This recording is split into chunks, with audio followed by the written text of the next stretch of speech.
സഹോദരൻ ശവക്കുഴി കാണാതെ എന്നേക്കും ജീവിച്ചിരിക്കേണ്ടതിന് അവന് വീണ്ടെടുപ്പ് വില അവന് വേണ്ടി ദൈവത്തിന് കൊടുക്കാൻ മനുഷ്യർക്ക് സാധിക്കില്ല.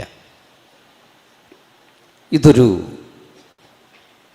പ്രഖ്യാപനമാണ്, ഇതൊരു വസ്തുതയാണ്.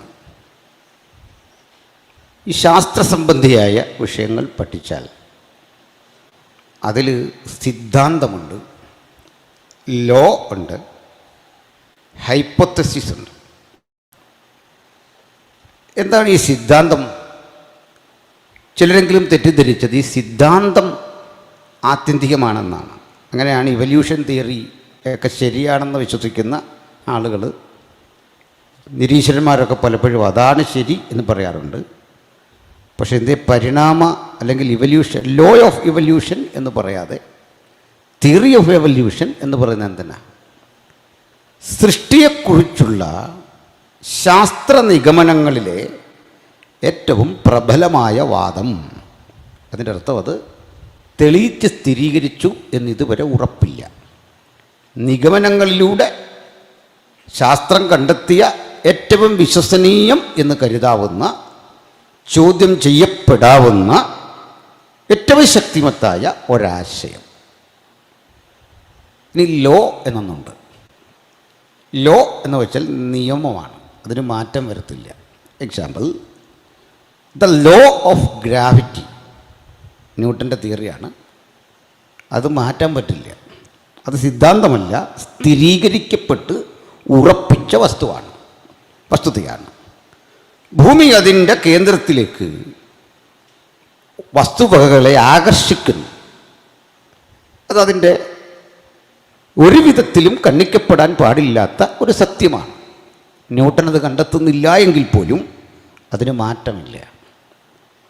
ഇനി ഇവർ രണ്ടും ഇല്ലാത്തൊരു ഘട്ടമുണ്ടല്ലോ, സ്ഥിരീകരിക്കപ്പെട്ട ഒരു തിയറിയോ അല്ലെങ്കിൽ ഏറ്റവും പ്രബലമായൊരു സിദ്ധാന്തമോ അതുമല്ലെങ്കിൽ ഒരു ലോ അല്ലെങ്കിൽ നിയമമോ ഇല്ലാത്ത ഘട്ടത്തിൽ അന്വേഷകൻ ചെന്നെത്തുന്ന സങ്കല്പമാണ് ഹൈപ്പോത്തസിസ്. അപ്പോൾ ഇവിടെ ഹൈപ്പോത്തസിസ് അല്ല, ഇത് ഈ പറയുന്ന ഭാഗം സിദ്ധാന്തവുമല്ല, ഇതും വസ്തുതയാണ്. സഹോദരൻ ശവക്കുഴി കാണാതെ എന്നേക്കും ജീവിച്ചിരിക്കേണ്ടതിന് അവനു വേണ്ടി ദൈവത്തിന് വീണ്ടെടുപ്പ് വില കൊടുക്കാൻ മനുഷ്യന് കഴിയില്ല. മനുഷ്യൻ്റെ ഒരസാധ്യതയാണ് ഈ കാണിക്കുന്നത്. അത് കേൾക്കുന്ന ആളുകൾക്ക് ചില ചോദ്യങ്ങൾ അകത്തും പുറത്തും വരാം. സാധാരണ ഞങ്ങൾ അഭിമുഖീകരിക്കുന്ന ഒരു ചോദ്യമാണ്, യേശുക്രിസ്തു ആർക്കാണ് വീണ്ടെടുപ്പ് വില കൊടുത്തത്? അത് ദൈവത്തിനാണെന്നാണ് ഉത്തരം. ദൈവത്തിനാണെങ്കിൽ അതെങ്ങനെ ശരിയാകും? പിശാചിൻ്റെ പക്കലല്ലേ നമ്മൾ ആയിരുന്നില്ലേ? ഇത്തരം ഒത്തിരി ചോദ്യങ്ങളുണ്ട്. ഇത് നമ്മുടെ യൂത്ത് സെമിനാറുകളിലൊന്നും ഉരുത്തിരിയുന്ന ചോദ്യമല്ല. അല്ലാതെ നമ്മുടെ യൂത്തിൽ ഞാൻ പതിവായി കേൾക്കുന്ന കുട്ടികൾ ചോദിക്കുന്നൊരു ചോദ്യം, ലവ് മാരേജ് ശരിയാണോ എന്നാണ്. അനേക വർഷങ്ങളായിട്ട് ഞാൻ അനവധി യൂത്ത് ക്യാമ്പുകളിൽ സന്ദർശിക്കാറുണ്ട്. അപ്പോഴൊക്കെ കേൾക്കുന്ന വലിയൊരു സംശയം. ഞാൻ പെനയിലെ നമ്മുടെ തന്നെ ഒരു ക്യാമ്പിൽ അവസാനം പറഞ്ഞു, ഇത് ശരിയാണെന്ന് കെ ജോസഫ് അച്ഛൻ ഇരിക്കുക സ്റ്റേജിൽ, നമ്മൾ പേടിച്ചു വേണം മറുപടി പറയാൻ. അപ്പോൾ ഇത് ഞാൻ ശരിയാണെന്ന് പറയുന്നത് വരെ നിങ്ങൾ ഈ ചോദ്യം എന്നോട് ചോദിച്ചുകൊണ്ടിരിക്കും. എല്ലാ വർഷവും ഈ ചോദ്യം. എന്തായാലും പൊതുവിൽ കേൾക്കുന്ന ചോദ്യം അതല്ലായിരുന്നില്ല, മറിച്ച് ഇങ്ങനെയൊക്കെയുള്ള ചോദ്യമാണ്. ഇതിൻ്റെ കാര്യകാരണങ്ങൾ ആദ്യം ഒന്ന് പരിശോധിക്കാം. സന്തോഷമല്ലേ? ഞാനിങ്ങനെ ശാന്തമായി സംസാരിക്കുന്നതിൽ വിരോധമുണ്ടോ? വിരോധമില്ല. ഇല്ല, നിങ്ങൾക്ക് ബുദ്ധിമുട്ടാണെങ്കിൽ ഇതൊരു ഉണർവ്യൂഹം പോലെ ആക്കാനായി ചോദിച്ചേ. പ്രിയമുള്ളവരെ, വീണ്ടെടുപ്പ് വിലയെന്ന് പറഞ്ഞു കഴിഞ്ഞാൽ അങ്ങനെ പറയണം? വേണ്ട, എല്ലാവർക്കും ഇത് മനസ്സിലാകട്ടെ, അതിനു വേണ്ടിയാണ്. വീണ്ടെടുപ്പ് വിലയെന്ന് പറഞ്ഞാൽ അതിൻ്റേതായിട്ടുള്ളതായ അതാണൊരു പ്രസംഗത്തിൻ്റെ ശൈലി. ഞാനും അങ്ങനെയൊക്കെയാണ് പ്രസംഗിക്കുന്നത്. പക്ഷേ കാര്യം ഗ്രഹിക്കണമെങ്കിൽ ഇതൊന്ന് വിശദീകരിക്കണം. കുഴപ്പമില്ലല്ലോ, ഇല്ല. അപ്പോൾ എല്ലാവരും സഹകരിക്കണം, ശ്രദ്ധിച്ചൊക്കെ ഇരിക്കണം, ആരും ഉറങ്ങരുത്. ഒന്നാമത് നമ്മുടെ യോഗമൊക്കെ കഴിഞ്ഞിട്ട്, കോവിഡൊക്കെ കഴിഞ്ഞിട്ട് നമ്മളൊന്ന് കൂടിയതാണ്. ആളുകൾ എന്നോട് പറയാറുണ്ട്, ജനങ്ങൾ ഇരുന്ന് ഉറങ്ങുമ്പോൾ അവരെയൊക്കെ ഒരു ഉന്മേഷം വരാൻ വേണ്ടി അവരെ കൊണ്ടൊരു ഹല്ലേലൂയൊക്കെ പറയിപ്പിക്കണം. ഞാൻ പറഞ്ഞു അത് വേണ്ട, ബോധമുള്ളവനുണ്ടല്ലോ ഹല്ലേലൂയ പറയാൻ. ഉറങ്ങുന്നവൻ ഹല്ലേലൂയ പറഞ്ഞിട്ട് എന്താ കാര്യം? ഇതൊക്കെ നമ്മുടെ ആൾക്ക് പറ്റിപ്പോയി. ഉറങ്ങേണ്ടവൻ പറയേണ്ടതാണോ ഹല്ലേലൂയ? പ്രസംഗം നിർത്താൻ വേണ്ടി അർത്ഥം വെച്ചൊരു ഹല്ലേലൂയ, മറ്റൊരാൾ പറയുന്നത് ഇഷ്ടപ്പെട്ടില്ലെങ്കിൽ അതിനർത്ഥം വെച്ചൊരു ഹല്ലേലൂയ, ഉറക്കം വരുമ്പോൾ ഒരു ഹല്ലേലൂയ, ഇങ്ങനെ അതിനുള്ളതാണോ? വാക്ക് വിശേഷിച്ച് ആരാധന സംബന്ധിയായ പദങ്ങളും കാര്യങ്ങളും അളന്ന് തൂക്കി കുറിച്ച് പറയേണ്ടതാണ്, അർത്ഥവത്താണ്, അതല്ലേ? സ്തോത്രം. അപ്പം ഇനി എന്താണ് ഈ വചനത്തിൻ്റെ ഉള്ളടക്കം? അതിൽ അന്തർലീനമായ കാര്യം എന്താണ് പറയാം. ഉൽപ്പത്തി പുസ്തകത്തിൽ ദൈവം മനുഷ്യനെ സൃഷ്ടിച്ചു. ആ സൃഷ്ടിച്ച മനുഷ്യൻ ഒരിക്കലും മരിക്കരുത് എന്നതായിരുന്നു ദൈവത്തിൻ്റെ പദ്ധതി. ആദം മരിക്കാൻ പാടില്ല, ഹവ്വ മരിക്കാൻ പാടില്ല. അവർ സന്താനപുഷ്ടിയുള്ളവരായി പെരുകി ഭൂമി മുഴുവൻ നിറയണം. ഇതായിരുന്നു ദൈവത്തിൻ്റെ പദ്ധതി. മാത്രമല്ല, അവിടെ നിന്ന് വൃക്ഷഫലങ്ങളുണ്ട്. അറിവിൻ്റെ വൃക്ഷഫലം, ജീവൻ്റെ വൃക്ഷത്തിൻ്റെ ഫലം. ഇതുമൊക്കെ കാണാൻ വച്ചതുമല്ല, മനുഷ്യന് കൊടുക്കാൻ തന്നെ വച്ചതാണ്. പക്ഷെ അതിന് സമയമുണ്ട്. അതുകൊണ്ടാണ് ഏദനിൽ നിഷേധിച്ചത് വെളിപ്പാടിൽ നമുക്ക് തരുന്നത്, ജയിക്കുന്നവന് ഞാൻ ജീവവൃക്ഷത്തിൻ്റെ ഫലം തിന്മാൻ കൊടുക്കും. അതിന് ഘട്ടങ്ങളുണ്ട്. എന്നേക്കും ജീവിച്ചിരിക്കുക. വിശുദ്ധ തിരുവെഴുത്തിൽ ആദമിൻ്റെ പ്രായം പറയുന്നുണ്ട്. ആദം 930 സംവത്സരം ജീവിച്ചിരുന്നു, പിന്നെ അവൻ മരിച്ചു. വേറെ സംശയം വരുന്നു, ഈ ആദമിൻ്റെ 1 വയസ്സ് എന്നാണ് 1 വയസ്സ്. ആദം എന്ന കുഞ്ഞിനെ കയ്യിൽ കിട്ടി ഈ ഓമനത്തിങ്കൽ കീടാവൂ എന്നൊക്കെ പാടുമല്ലോ, ആ പ്രായം എന്നായിരുന്നു. അങ്ങനെ ഒരു പ്രായം കാണുന്നില്ല, ഒരു വിധത്തിലും കണ്ടുപിടിക്കാൻ പറ്റില്ല. 2 വയസ്സ്, 5 വയസ്സ്, ഇതൊന്നും കാണുന്നില്ല. 15 വയസ്സ്, ഇതൊന്നും കാണുന്നില്ല. നമ്മൾ പരിചയപ്പെടുന്ന ആദമും ഹവ്വയും നല്ല യൗവനക്കാരാണ്. നമ്മുടെ കേരളത്തിലൊരു വിവാഹപ്രായത്തിൻ്റെ ഒരു ശരാശരിയൊക്കെ വെച്ചൊരു 28 വയസ്സ് ആദമിനും, അതിൻ്റെ 25 മുതൽ 28 വയസ്സ് ആദമിനും, ഒരു 22, 23 വയസ്സും നമ്മുടെ വീക്ഷണത്തിൽ ഹവ്വയ്ക്ക് കണ്ടേക്കാം. ഇവർക്ക് എന്നാൽ 1 വയസ്സ് കൂട്ടുക, അത്രയും കാണുന്നു അവരെ. അപ്പോൾ ഈ ഉൽപ്പത്തിയിൽ പറയുക, ആദം 930 സംവത്സരം ജീവിച്ചിരുന്നു, പിന്നെ അവൻ മരിച്ചു. അപ്പോൾ അത് തുടങ്ങുന്നത് എവിടെ നിന്നെന്ന് ഞാൻ പറയാം. വാസ്തവത്തിൽ പാപം ചെയ്യാത്ത മനുഷ്യന് പ്രായമില്ല എന്നാദ്യം പഠിക്കണം. മനസ്സിലായില്ലെന്ന് തോന്നുന്നു. ആദം പാപം ചെയ്തിരുന്നില്ലെങ്കിൽ ആദമിന് 1 വയസ്സുമില്ല. കാരണം ആദം ജീവിച്ചിരുന്നത് സമയം ബാധകമല്ലാത്ത ഒരു ലോകത്താണ്. നമുക്കിന്ന് സ്പേസ് ആൻഡ് ടൈം ബാധകമാണ്. സമയവും അതുപോലെ തന്നെ സ്ഥലവും നമുക്ക് ബാധകമാണ്. അതുകൊണ്ട് നമ്മുടെ മുഖം ചുളിയുന്നു, തല നിറയ്ക്കുന്നു, കണ്ണുകളുടെ കാഴ്ച കുറയുന്നു. അങ്ങനെ കുറഞ്ഞ് സ്ഥലവും കാലവും നമ്മെ ബാധിക്കുന്നു. ഉഷ്ണമേഖലാ പ്രദേശത്ത് വസിക്കുന്നവർ, ശൈത്യമേഖലയിൽ വസിക്കുന്നവർ, അതിനനുസൃതമായി ശരീരത്തിന് മാറ്റങ്ങൾ സംഭവിക്കുന്നു. പക്ഷേ ആദമിന് കാറ്റ് ബാധിക്കില്ല, കടലിരമ്പം ബാധിക്കില്ല, ആദമിന് രോഗങ്ങൾ ബാധിക്കില്ല, ആദമിന് വിശക്കാറില്ല. എന്നും ഉന്മേഷമുള്ള ഒരു ശരീരം, ഷുഗറും പ്രഷറും ഒന്നുമില്ലാത്തൊരു ശരീരം. മനുഷ്യൻ മരിക്കാനൊരു രോഗം വേണമല്ലോ. 99 വയസ്സുള്ളൊരു അപ്പച്ചൻ മരിച്ചു, പ്രത്യേകിച്ച് രോഗമൊന്നുമില്ല. നമ്മൾ ഡെത്ത് സർട്ടിഫിക്കറ്റിന് ചെയ്യുന്നു, എന്തായിരുന്നു അപ്പച്ചൻ്റെ രോഗം?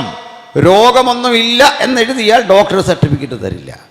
കാരണം രോഗം കൂടിയേ മരിക്കാൻ പറ്റൂ. എന്തെങ്കിലും ഒരു രോഗം, ഒടുക്കൻ രോഗമൊന്നുമില്ലെന്ന് പറഞ്ഞാൽ ഡോക്ടറും കുഴപ്പമൊന്നുമില്ലാത്ത കേസാണെങ്കിൽ ഡോക്ടർ നമ്മളുടെ കൂടി ഒരു രോഗം പറഞ്ഞത് എഴുതി വെക്കണം, അല്ലെങ്കിൽ സർട്ടിഫിക്കറ്റ് കിട്ടില്ല. മരിക്കുന്നതിനേക്കാൾ പാടാ ഈ മരണ സർട്ടിഫിക്കറ്റ് കിട്ടാനെന്ന് അനുഭവിച്ചവർക്കറിയാം, വീട്ടിലാരെങ്കിലും. അപ്പോൾ നാച്ചുറൽ ഡെത്തൊന്നൊന്നില്ല, രോഗം വേണം. എന്തെങ്കിലും രോഗം, ശ്വാസം മുട്ടിയെന്നോ പനി ബാധിച്ചെന്നോ എന്തെങ്കിലും രോഗം ബാധിക്കാത്ത ശരീരമുള്ള ആദവന് മരിക്കാനാവില്ല. ഏക മനുഷ്യനാൽ പാപവും പാപത്താൽ മരണവും ലോകത്തിൽ കടന്നു. പാപപങ്കിലമായ ആ ജീവിതം ആരംഭിക്കും മുമ്പുള്ള മനുഷ്യന് പ്രായം ബാധിക്കില്ല, രോഗം ബാധിക്കില്ല, കണ്ണുകളുടെ കാഴ്ചശക്തി നഷ്ടപ്പെടില്ല, ഓർമ്മശക്തി നഷ്ടപ്പെടില്ല. അവൻ ദൈവത്തെക്കാൾ അല്പം മാത്രം താഴ്ത്തി തേജസ്സും ബഹുമാനവും അണിഞ്ഞവനായി ദൂതഗണങ്ങൾ കണ്ട് അത്ഭുതപ്പെടുന്നൊരു പ്രതിഭാസമായി മനുഷ്യകുലം എന്നേക്കും നിലനിൽക്കാൻ ദൈവം ആഗ്രഹിച്ചു.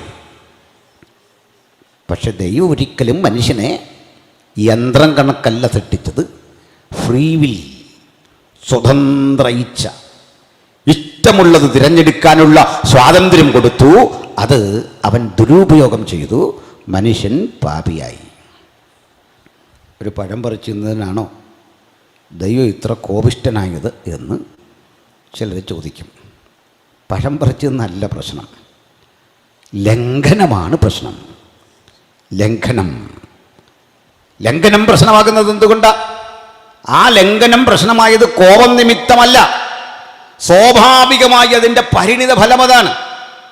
നിങ്ങൾ ഇലക്ട്രിസിറ്റി ഏതെങ്കിലും വിധത്തിൽ നിങ്ങളുടെ ശരീരത്ത് പ്രവഹിക്കത്തക്ക വിധത്തിൽ ആ ചെമ്പ് കമ്പികളോട് ചേർന്നോ അല്ലെങ്കിൽ അത്തരം ഉപകരണങ്ങളോട് ചേർന്നോ കൈ സ്പർശിച്ചാൽ സ്വാഭാവികമാണ് ഒരുപക്ഷെ അത് നിങ്ങളെ എടുത്തെറിയും, അല്ലെങ്കിൽ അതോട് ചേർന്ന് ഒട്ടിപ്പിടിച്ച് അത് ഏത് തരത്തിലുള്ള വൈദ്യുതിയാണ് എന്നതിനെ ആസ്പദമാക്കി നിങ്ങൾ അതിൻ്റെ തിക്താനുഭവം അനുഭവിക്കുന്നത്, അതിനോട് വിധേയരാകുന്നത് അതിൻ്റെ സ്വാഭാവിക പരിണിതിയാണ്. അപ്പോൾ ലംഘനം സംഭവിച്ചപ്പോൾ ആ ലംഘനത്താൽ സ്വാഭാവികമായി തേജസ് മങ്ങി, സ്വാഭാവികമായി സ്ഥാനമാനങ്ങൾ നഷ്ടപ്പെട്ടു. സകലത്തിനും മേലധികാരിയായി സൃഷ്ടികളുടെ മീതെ വാഴാൻ ദൈവത്താൽ നിയോഗിക്കപ്പെട്ട മനുഷ്യൻ അന്ന് ഭൂമിയിൽ ഉഴന്നു വലയുന്ന മനുഷ്യനായി പണിയെടുക്കാൻ നിയോഗിതനായി. യജമാനൻ എന്ന പദവിയിൽ നിന്ന് അടിമ എന്ന പദത്തിലേക്ക് അവൻ താഴേക്കതപ്പതിച്ചു.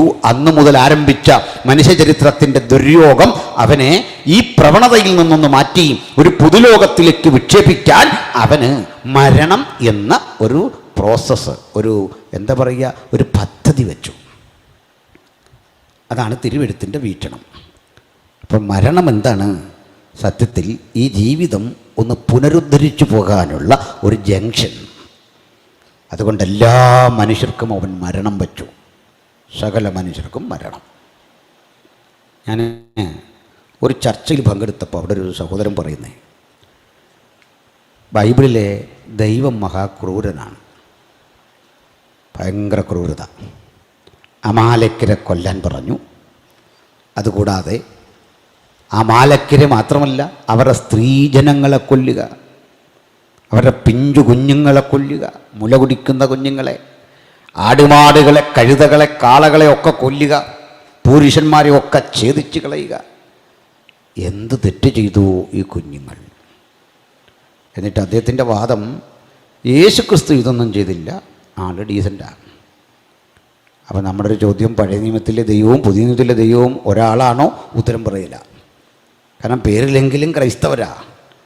ആധുനികമായ ചിന്താധാരയും സങ്കല്പങ്ങളുമായി നിങ്ങളുടെ വീക്ഷണം കടന്നു പോകുന്നില്ല എങ്കിൽ ബൈബിളിനെ തള്ളിക്കളയുന്ന ഒരു മാനസികാവസ്ഥയിലേക്ക് ചിലതരം ആളുകൾ മാറുന്നു. എന്നെ അമ്പരപ്പിച്ചൊരു കാര്യം, പുരോഹിതന്മാരുമൊക്കെ അതിൻ്റെ ഭാഗമാകുന്നു.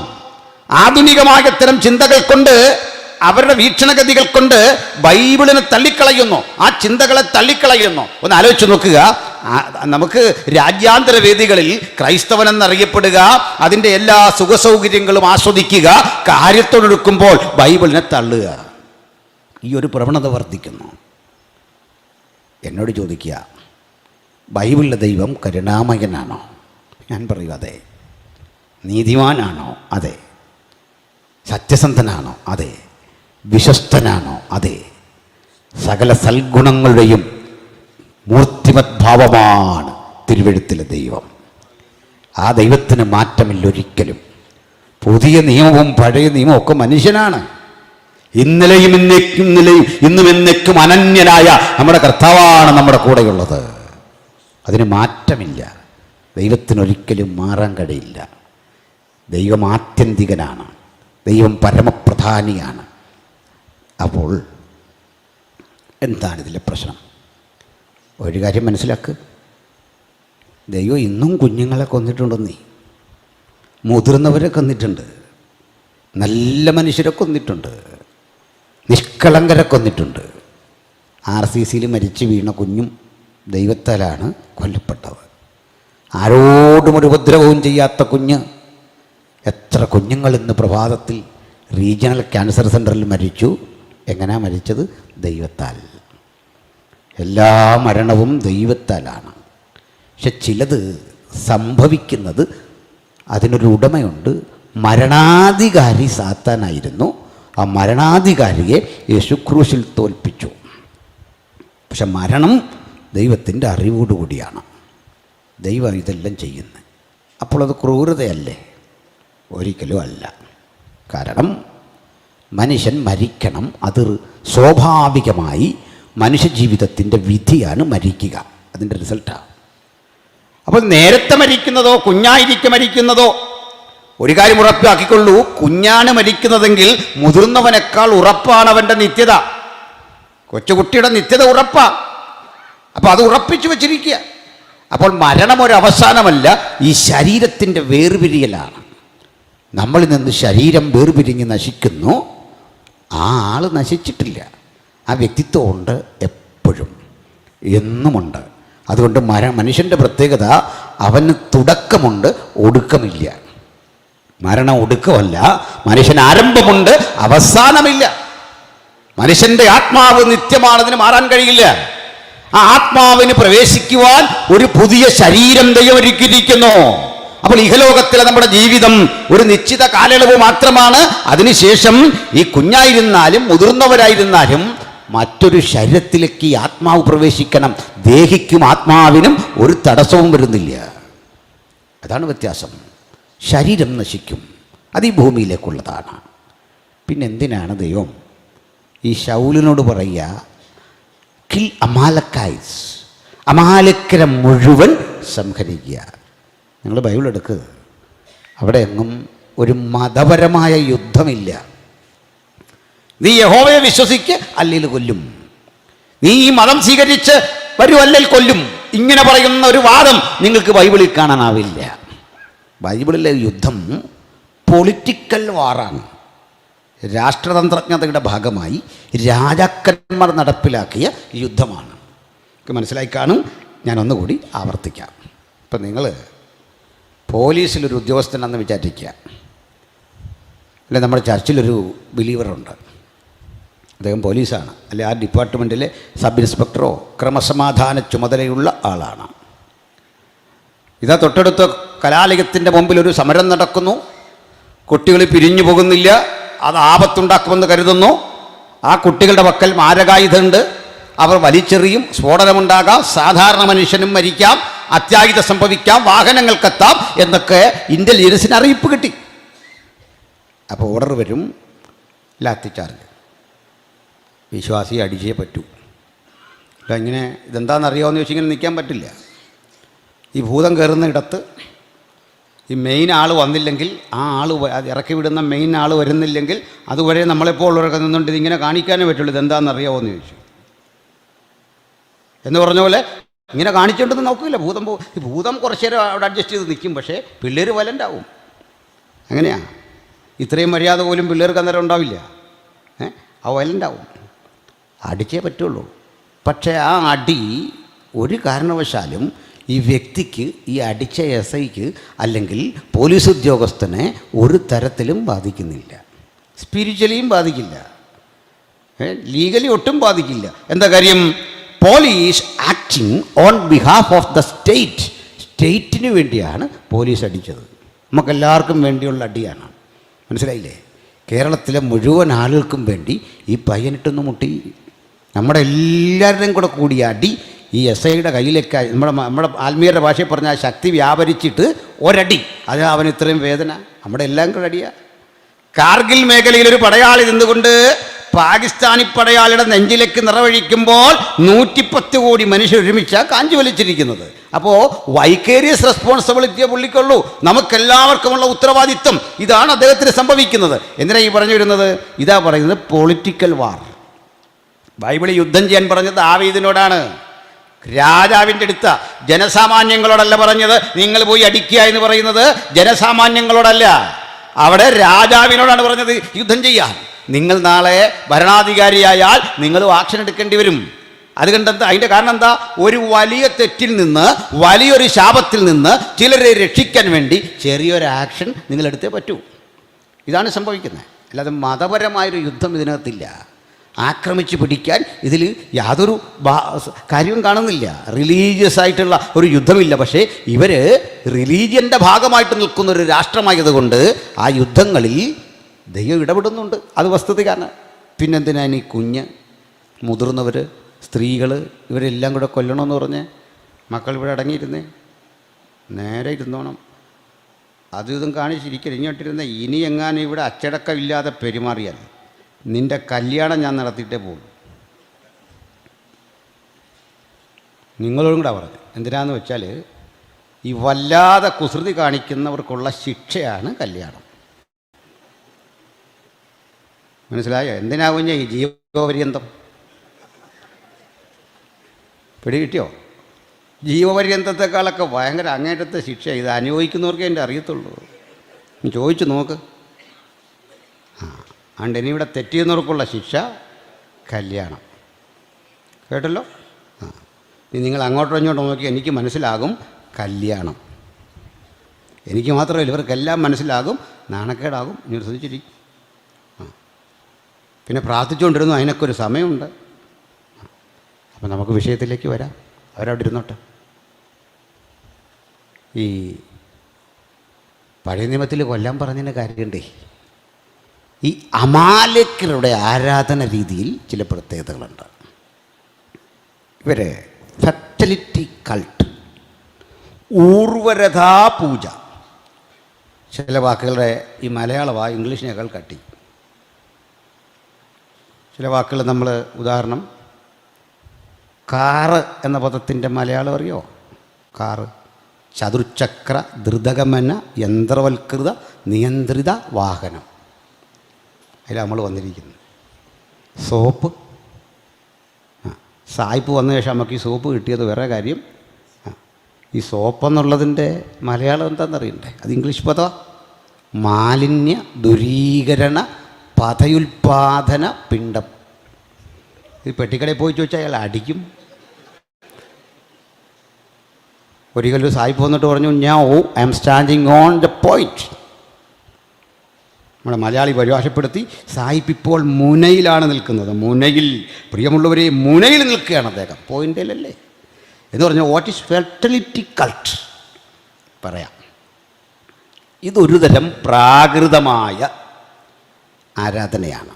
മനുഷ്യ ജനനേന്ദ്രിയങ്ങളെ പൂജിക്കുന്ന ഒരു പ്രവണത ഇന്ത്യയിലൊക്കെ പണ്ടുണ്ടായിരുന്നു. ഇപ്പോഴും ചിലയിടങ്ങളിലൊക്കെ ഉണ്ട്.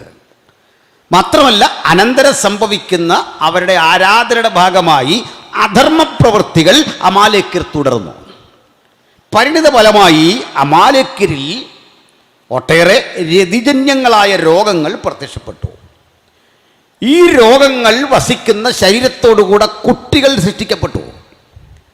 അപ്പോൾ ഇത് സമൂഹത്തിൽ മുഴുവൻ ബാധിക്കാതിരിക്കാൻ നിങ്ങൾ അമാലേക്യരോട് കൂടരുത്.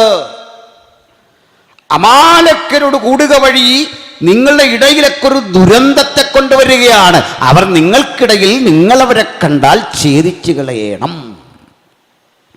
ശൗലി എന്നു ഇയാൾ ഈ അവരുടെ കുറേ യുദ്ധമൊക്കെ കഴിഞ്ഞപ്പോൾ ശൗലിനൊരു മനുഷ്യാവകാശ ബോധമൊക്കെ വന്നിട്ട് പറഞ്ഞു, ഇത് എന്തിനാ ഇങ്ങനെ കൊല്ലുന്നേ? കൂടെ വന്ന പടയാളികളോട് പറഞ്ഞു, ഈ സ്ത്രീകളെയൊക്കെ നിങ്ങൾ വീതിച്ചെടുക്കുക. അങ്ങനെ എടുത്തു. ആടുമാടുകളെ, കാളകളെയൊക്കെ ധാരാളമായി കൊള്ളയടിച്ചു. കൊള്ളയടിച്ചതിൽ കൊണ്ട് അയാൾ മോശമൊന്നും ചെയ്തില്ല. ഇതിൻ്റെ ഒരു വിഹിതം പാസ്റ്റർക്കും വെച്ചു. നമ്മൾ പിന്നെ പ്രശ്നം ഉണ്ടാക്കണ്ടല്ലോ, അത് കരുതി മോശം സാധനമൊന്നുമല്ല വെച്ചത്. ഏറ്റവും കുറേ കാളകളെല്ലാം കൊണ്ട് കാണിക്ക വെച്ചു. ശമൂൽ വരുമ്പോൾ ശമൂവേലിൻ്റെ കാള ഇങ്ങനെ നോക്കി നിന്ന് മുക്കറയിടുകയാണ്. ശമൂവേൽ ചോദിച്ചു, ഞാൻ കേൾക്കുന്ന ഈ മുക്കറ എന്ത്? അച്ഛനുള്ളതാന്ന് പറഞ്ഞു, വീതമാണ്.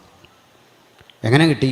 ആ നന്മ കിട്ടിയ വഴിയൊക്കെ പിന്നെ പറയാം, ഇതങ്ങോട്ട് കൈക്കൊണ്ടൊന്ന് അനുഗ്രഹിച്ച് പ്രാർത്ഥിക്കുക. ശൗല് തല കുരിച്ച് നിൽക്കുക. ശമൂവേൽ പറഞ്ഞത് കയ്യിലിരിക്കട്ടെ. അങ്ങനെ ആളുകളുണ്ടായിരുന്നു. സ്തോത്രം. നമുക്ക് അഭിമാനിക്കാൻ ചിലരും ചരിത്രത്തിൽ എപ്പോഴും ഉണ്ട്. അത് കയ്യിരുന്നുണ്ട്. വൈകിട്ട് ആ മനുഷ്യൻ ഇരുന്ന് കരഞ്ഞപ്പോൾ തമ്പുരാൻ പറഞ്ഞു, ഞാൻ അവനെ നീക്കി. അവനെ അനുസരിച്ചില്ല. ഞാൻ ദാവീദിനെ അതിന് പകരമാക്കി. ദൈവം ചില കാര്യങ്ങൾ ചെയ്യുമ്പോൾ മനസ്സിലാക്കിയിരിക്കേണ്ട കാര്യം, അതിനപ്പുറത്തവൻ നല്ലൊരു മറുവശം കണ്ടിട്ടുണ്ട്. ആത്യന്തികമായൊരു പരിഹാരമുണ്ട്. ചിലതരം നന്മകൾ അടഞ്ഞു പോകുമ്പോൾ ഭക്തൻ മനസ്സിലാക്കിയിരിക്കേണ്ടത് ശ്രേഷ്ഠകരമായതൊന്നവൻ കരുതി വച്ചിട്ടുണ്ട്. സ്തോത്രം. എന്നിട്ടെന്ത് ചെയ്തു? ദാവീദ് കാലമേറെ കഴിഞ്ഞാകുന്നേ. ഈ ശൗല് പിന്നെ ഇരുന്നു. ഈ ശൗലൊരു കണക്കിനൊരു നല്ല മനുഷ്യനാണ്. നമ്മൾ കൂടിയാണ് പുള്ളി ഇതുപോലെ ആക്കിയേ. ഈ ശൗലാകുന്നത് പറഞ്ഞതാ, എനിക്കിതിനകത്ത് വലിയ താല്പര്യമൊന്നുമില്ല, എൻ്റെ കുലം ചെറുത്, ഞാനൊരു ശാന്തനായ മനുഷ്യൻ, നിങ്ങൾ എന്നെ പിടിച്ച് ഇങ്ങനെ ആക്കരുത്. അപ്പോൾ പറഞ്ഞു, അങ്ങനല്ല, സാറ് തന്നെയാണ് പറ്റിയ ആൾ. സാറ് നിന്നില്ല ഈ സ്ഥാപനം ഓടൂല, സാറാണ് പ്രധാനി എന്നൊക്കെ പറഞ്ഞ് ഇരുത്തി അവസാനം ഇതാകെ കുളമായി. അപ്പോൾ നമുക്ക് ആഗ്രഹമുണ്ട് ഇയാളെ ഒന്ന് മാറ്റാൻ. പിന്നെ ശൗൽ ഇറങ്ങുകയില്ല. ചിലർക്കങ്ങനെ. പിന്നെ പുള്ളി ഇറങ്ങില്ല, എന്നാ കാണിച്ചാലും പിന്നെ ഇറങ്ങില്ല. ചത്താലും ഓടിരിക്കും, അവിടെ ഇരിക്കുകയാണ്. എന്നിട്ട് യുദ്ധത്തിന് പോയി. യുദ്ധത്തിന് ചെല്ലുമ്പോൾ യുദ്ധത്തിൽ പടമുറുകി ശൗലിന് നേരെ. യുദ്ധം അറിയാഞ്ഞിട്ടൊന്നുമില്ല, ആൾ ധീരനൊക്കെ, നമ്മൾ കാണുന്ന പോലൊന്നുമല്ല. ശൗല് ധീരനാണ്. ധീരനായ ശൗൽ പടമുറുകിയപ്പോൾ പടക്കളത്തിൽ പട്ടുപോയി. ദാവീദ് ഒരു മലഞ്ചരിവിൽ കിടക്കുമ്പോൾ ഒരു ചെറുപ്പക്കാരൻ ഈ ശൗലിൻ്റെ ഈ കിരീടവും വളയും അനുബന്ധ സാധനങ്ങളൊക്കെ എടുത്തു വെട്ടിക്കൊന്നിട്ട്. ഇവയെല്ലാം കൂടെ ശേഖരിച്ച് ദാവീദിനെ വിവരമറിയിക്കാൻ ഓടി വന്നിട്ട് ഒരു സന്തോഷ വാർത്ത അറിയിക്കുക, യജമാനനെ, നിൻ്റെ ശത്രു മരിച്ചു, ശൗലും യോനാഥാനും മരിച്ചു, ഇനി നീ ആ രാജാവ്. ബാധ്യതകളെല്ലാം ഒഴിഞ്ഞ യജമാനനെ, നീ ഇനി അധികാരത്തിലേറാൻ പോവുക. ഒരു പാരിതോഷികം പ്രതീക്ഷിച്ച ഇവൻ ചെന്നിട്ട് പറഞ്ഞു, കാര്യമെല്ലാം കേട്ടു, എന്താ സംഭവിച്ചേ? ശൗലിനു നേരെ പടയറ്റവും മുറുകി. ശൗൽ ഉള്ളിൽ മരണഭയം വന്നപ്പോൾ അരികിൽ നിന്ന് എന്നോട് പറഞ്ഞു, അവൻ്റെ കൈകൊണ്ട് മരിക്കുന്നതിനേക്കാൾ നീ എന്നെ വെട്ടിക്കൊള്ളുക, ഇതാ തെളിവെല്ലാം കൊടുത്തു. ദാവീദ് നമ്മുടെയൊക്കെ മാനസികാവസ്ഥയാണെങ്കിൽ അവിടെ ചാടി നിന്ന് ഒരു പ്രൈസ് ആൻഡ് വർഷിപ്പൊക്കെ നടത്തണ്ട, അതിൽ അവൻ പോയല്ലോ എന്ന് ഓർക്കണ്ട. ദാവീദ് ചോദിച്ചു, വർത്തമാനം കൊണ്ടുവന്ന ചെറുപ്പക്കാരനോട്, നീ എവിടുത്തുകാരൻ? മറുപടി, ഞാൻ ഒരു അമാലേക്യൻ. എന്താ മനസ്സിലായി? പണ്ടിവൻ കൊല്ലാതെ വിട്ടവൻ്റെ മകൻ, കരുണ കാണിച്ചു വിട്ടവൻ, തലയെടുത്ത് ഉന്മൂലനം ചെയ്ത് നശിപ്പിച്ച് ജയാളിയായി ഇവിടെ വന്ന് നിന്നിട്ട് പറയുക, ഞാൻ ഒരമാലേക്യൻ. ദൈവം വെറുതെയല്ല ഒരാലോചന പറയുന്നത്. അതിൽ വലിയ പദ്ധതികൾ, വലിയ കാഴ്ചപ്പാടുകൾ, വലിയ ദുരന്തങ്ങൾ മാറിപ്പോകത്തക്ക വിധം ദൈവത്തിൻ്റെ വലിയ ആലോചനകൾ. ആ പരിജ്ഞാനത്തെയാണ് ഭക്തൻ അനുധാവനം ചെയ്യേണ്ടത്. ദാവീദ് എഴുന്നേറ്റു, ഉടവാൾ ഊരിയെടുത്തു. യഹോവയുടെ അഭിഷിക്തന് നേരെ വാളോങ്ങാൻ മടിക്കാഞ്ഞതെന്ത്? തലയറുത്ത് കളഞ്ഞവിടെ. അവിടെ ഇരുന്ന് പൊട്ടിക്കരഞ്ഞു.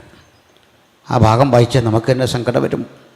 ശൗലിനെ ഓർത്ത്, യോനാഥാനെ ഓർത്ത് കരയുന്ന ഒരു മനോഹര കവിതയാണത്.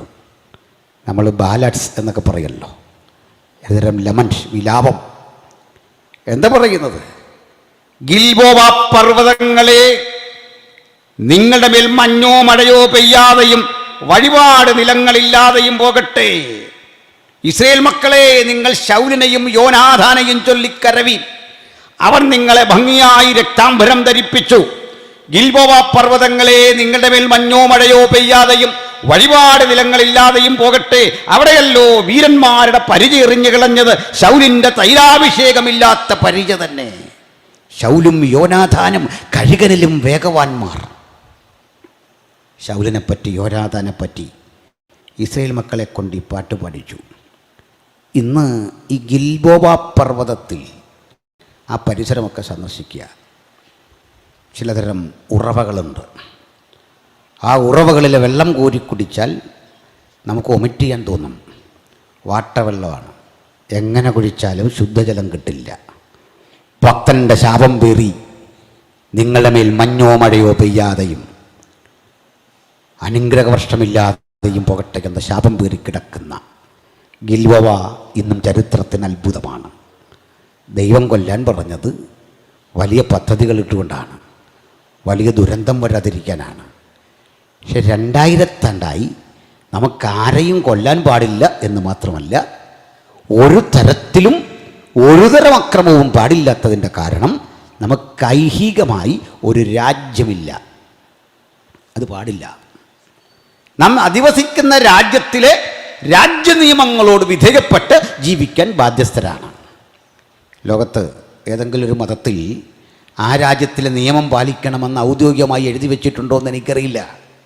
പക്ഷെ ഒരു കാര്യം ഉറപ്പ്, നമ്മൾ പാർക്കുന്ന രാജ്യത്തിൻ്റെ നിയമവും ഭരണാധികാരിക്കും കീഴടങ്ങി ജീവിക്കാൻ രേഖാമൂലം എഴുതി വെച്ച ഒറ്റ പുസ്തകം ഉലകത്തിലുണ്ടെങ്കിൽ ഞങ്ങൾ പ്രസംഗിക്കുന്ന ബൈബിളാണ്. ഈ രാജ്യത്തെ സ്നേഹിക്കാൻ, ഇവിടുത്തെ ഭരണഘടനയെ സ്നേഹിക്കാൻ, ഇവിടുത്തെ വ്യവസ്ഥകളെ ബഹുമാനിക്കാൻ ഞങ്ങളെ പഠിപ്പിക്കുന്ന അതുല്യ കൃതിയാണ് ഈ വിശുദ്ധ ബൈബിൾ. പക്ഷെ ഒരു കാര്യം, നമുക്ക് ബാധ്യതയില്ലാത്ത ഒരു നിയമമുണ്ട്. നാളെ വന്നാൽ അവിടെ പറയാം. നമുക്ക് അനുസരിക്കാൻ ബാധ്യതയില്ലാത്തൊരു നിയമം. ദൈവമൊഴികെ എന്തിനെയെങ്കിലും ആരാധിക്കാൻ ഒരു നിയമം പാസ്സായാൽ അതനുസരിക്കാൻ ബാധ്യതയില്ല. മരണം വന്നാലും ബാധ്യതയില്ല. അപ്പോൾ അതിനെ എങ്ങനെ പൂരിപ്പിക്കും പറയാം.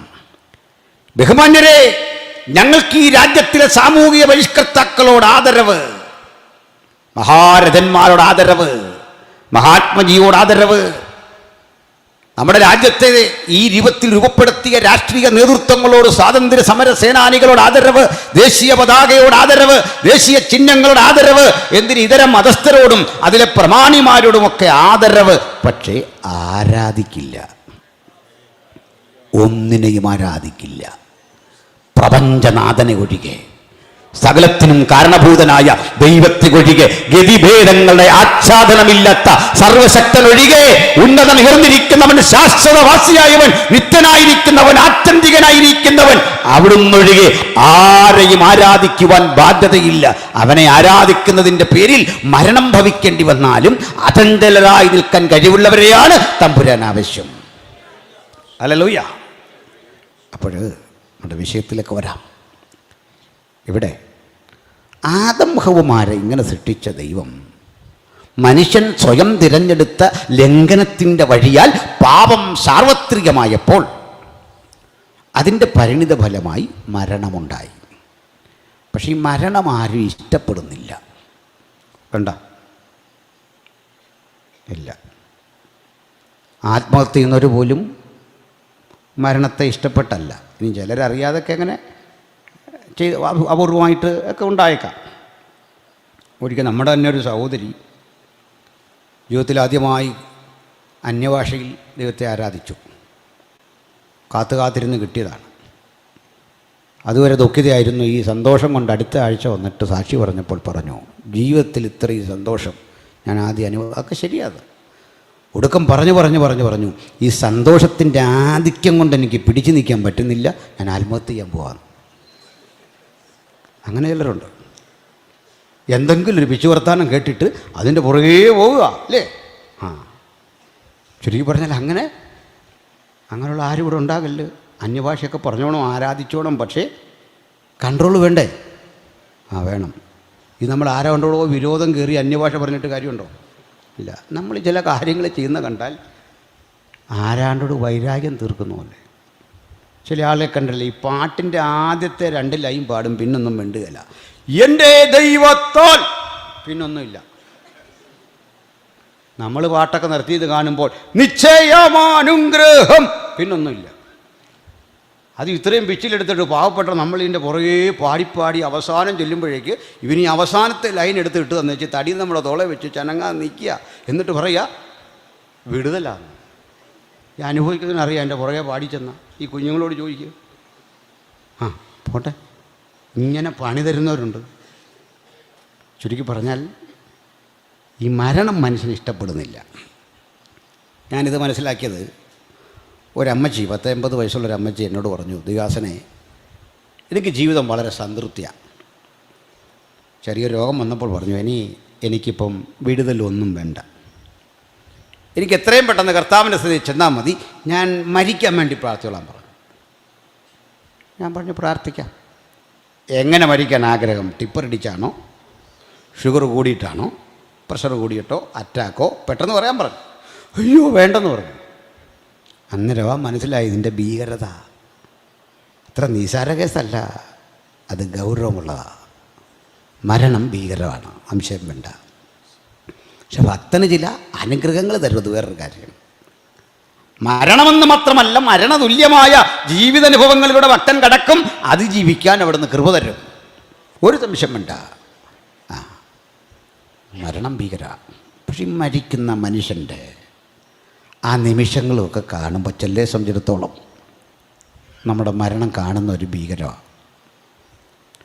ഞാൻ കഴിവതും ഈ കൊച്ചു കുട്ടികൾ ആക്സിഡൻറ്റിലുമൊക്കെ മരിക്കുന്ന, വണ്ടി ഇടിച്ചുമൊക്കെ കുഞ്ഞുങ്ങൾ കലാലയത്തിൽ നിന്ന് പോകുമ്പോൾ വെള്ളമടിച്ചിട്ട് വണ്ടി ഓടിച്ച ഡ്രൈവർ ഇവർ അശ്രദ്ധ കൊണ്ടൊക്കെ മരിക്കുന്ന രംഗം വരുമ്പോഴേ ഈ റിമോട്ട് മാറ്റും, കാണാൻ വയ്യ.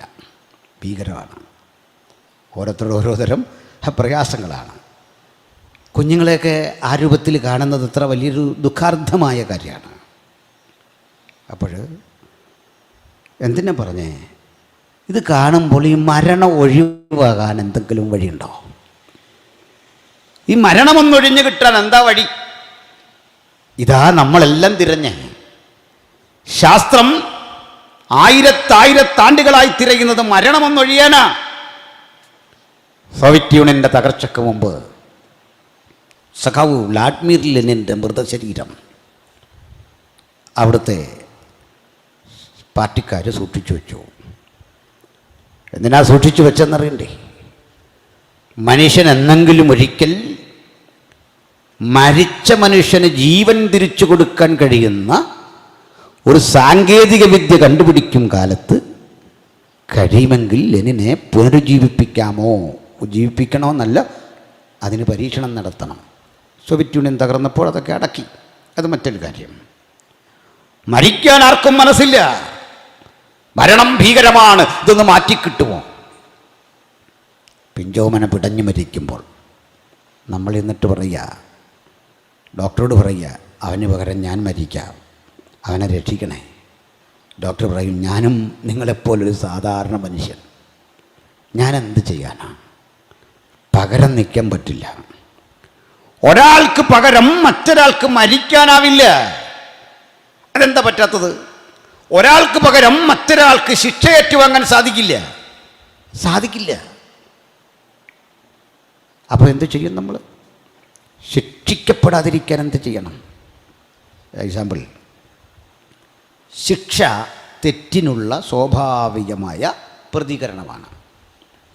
നിങ്ങൾ ഹെൽമറ്റില്ലാതെ യാത്ര ചെയ്യുന്നു. ഹെൽമറ്റില്ലാതെ യാത്ര ചെയ്യുന്ന നിങ്ങൾക്ക് ഫൈൻ അടിക്കുക എന്നത് പോലീസിൻ്റെ ഉത്തരവാദിത്തമാണ്. അദ്ദേഹം അത് ചെയ്യുന്നില്ലെങ്കിൽ അദ്ദേഹം തെറ്റുകയാണ്. കാരണം പോലീസിന് നിങ്ങളോട് കരുണ കാണിക്കാൻ വ്യവസ്ഥയില്ല, ഒരു വ്യവസ്ഥയില്ല. മനസ്സിലായില്ലേ? നമ്മളെ വെറുതെ വിടാൻ പോലീസിന് പറ്റില്ല.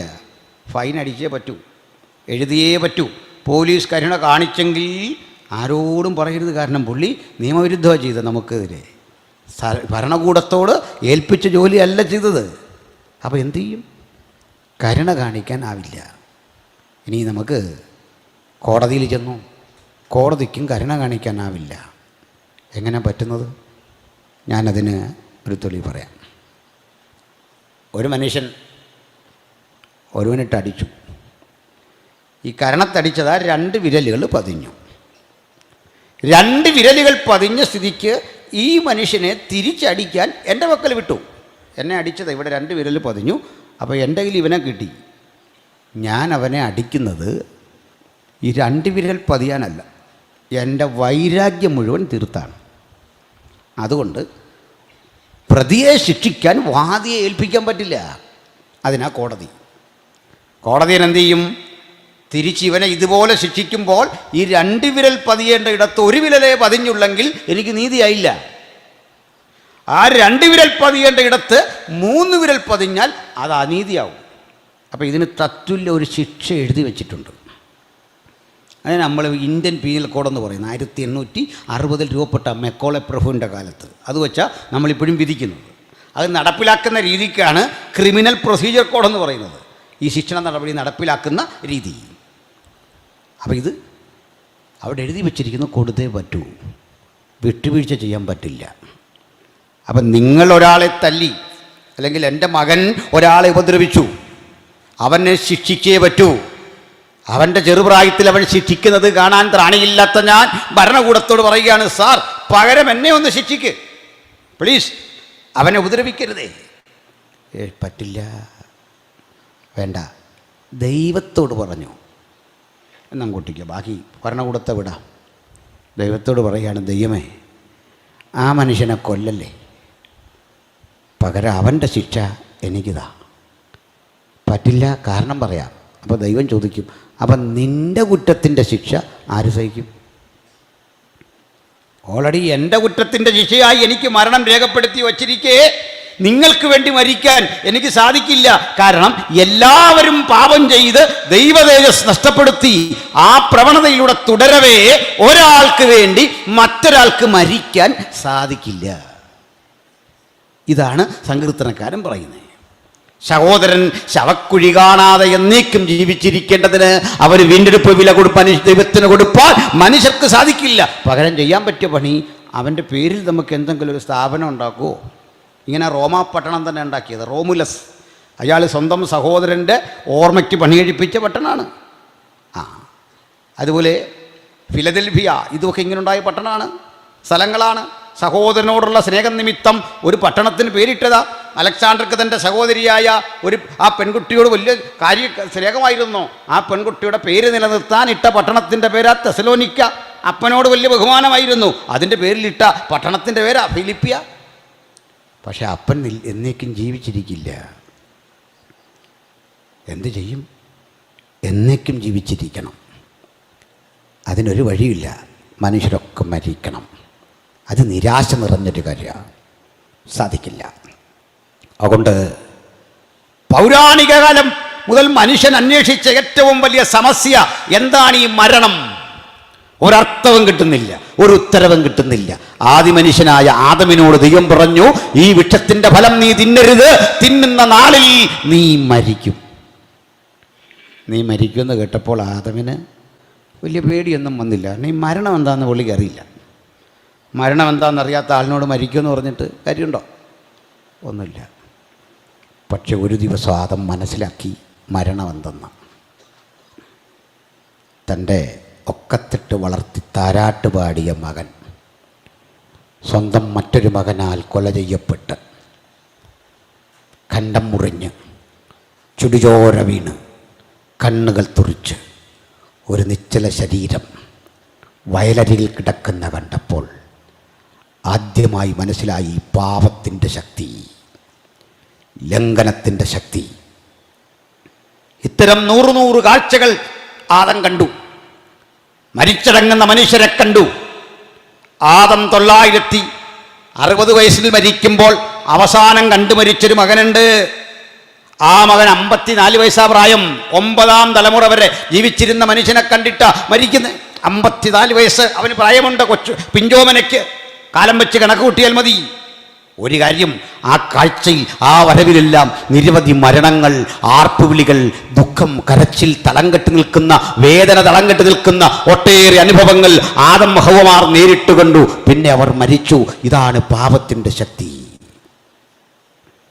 പാപത്തിൻ്റെ ശമ്പളം മരണം. ഈ മരണമൊന്ന് മാറിക്കിട്ടാൻ മനുഷ്യൻ ആഗ്രഹിച്ചു. ഇതിന് മരണത്തിൽ നിന്ന് മനുഷ്യൻ അതിജീവനം കിട്ടാൻ മാർഗമുണ്ടോ എന്നുള്ള ആ അന്വേഷണത്തിൽ നിന്ന് ഉരുത്തിരിഞ്ഞ ചിന്തകളുടെ പേരാണ് മതം. മതം മനുഷ്യനുണ്ടാക്കുന്നത് മരണത്തെ അതിജീവിക്കാനുള്ള വഴികളായിട്ടായിരുന്നു. അതിന് പലതരം ഉത്തരങ്ങൾ പറഞ്ഞു.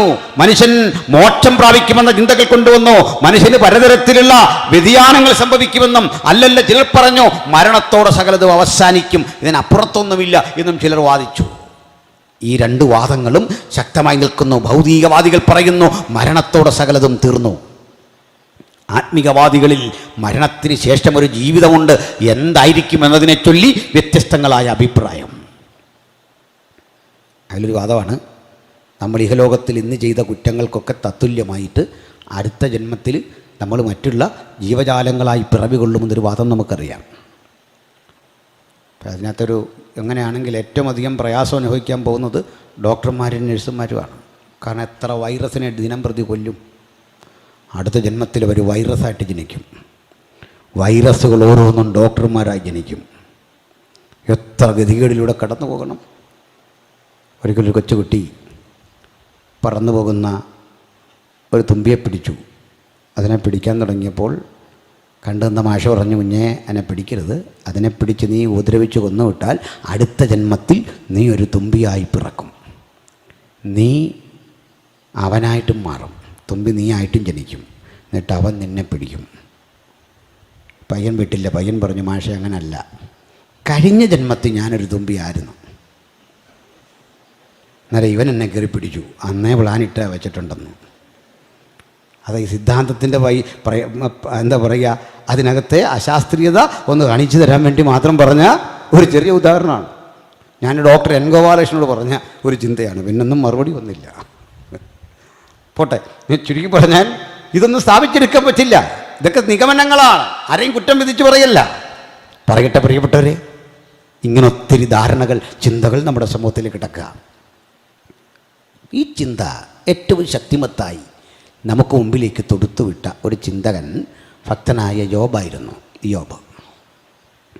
യോബ് ജീവിച്ചിരുന്ന ഊസ് ദേശമുണ്ടല്ലോ, ഊസ് ദേശം ആണെന്നൊക്കെ പറഞ്ഞ് സൗദി അറേബ്യയിൽ പോയിട്ട് വന്ന ആളുകൾ, മസ്കറ്റിൽ പോയിട്ട് വന്ന ആളുകൾ സലാലയിലെ ഒരു കല്ലറയുടെ ചിത്രമൊക്കെ കാണിക്കും. തെറ്റിദ്ധരിക്കരുത്, വേറെ ഏതോ വല്യപ്പന്മാരുടെയാണ്.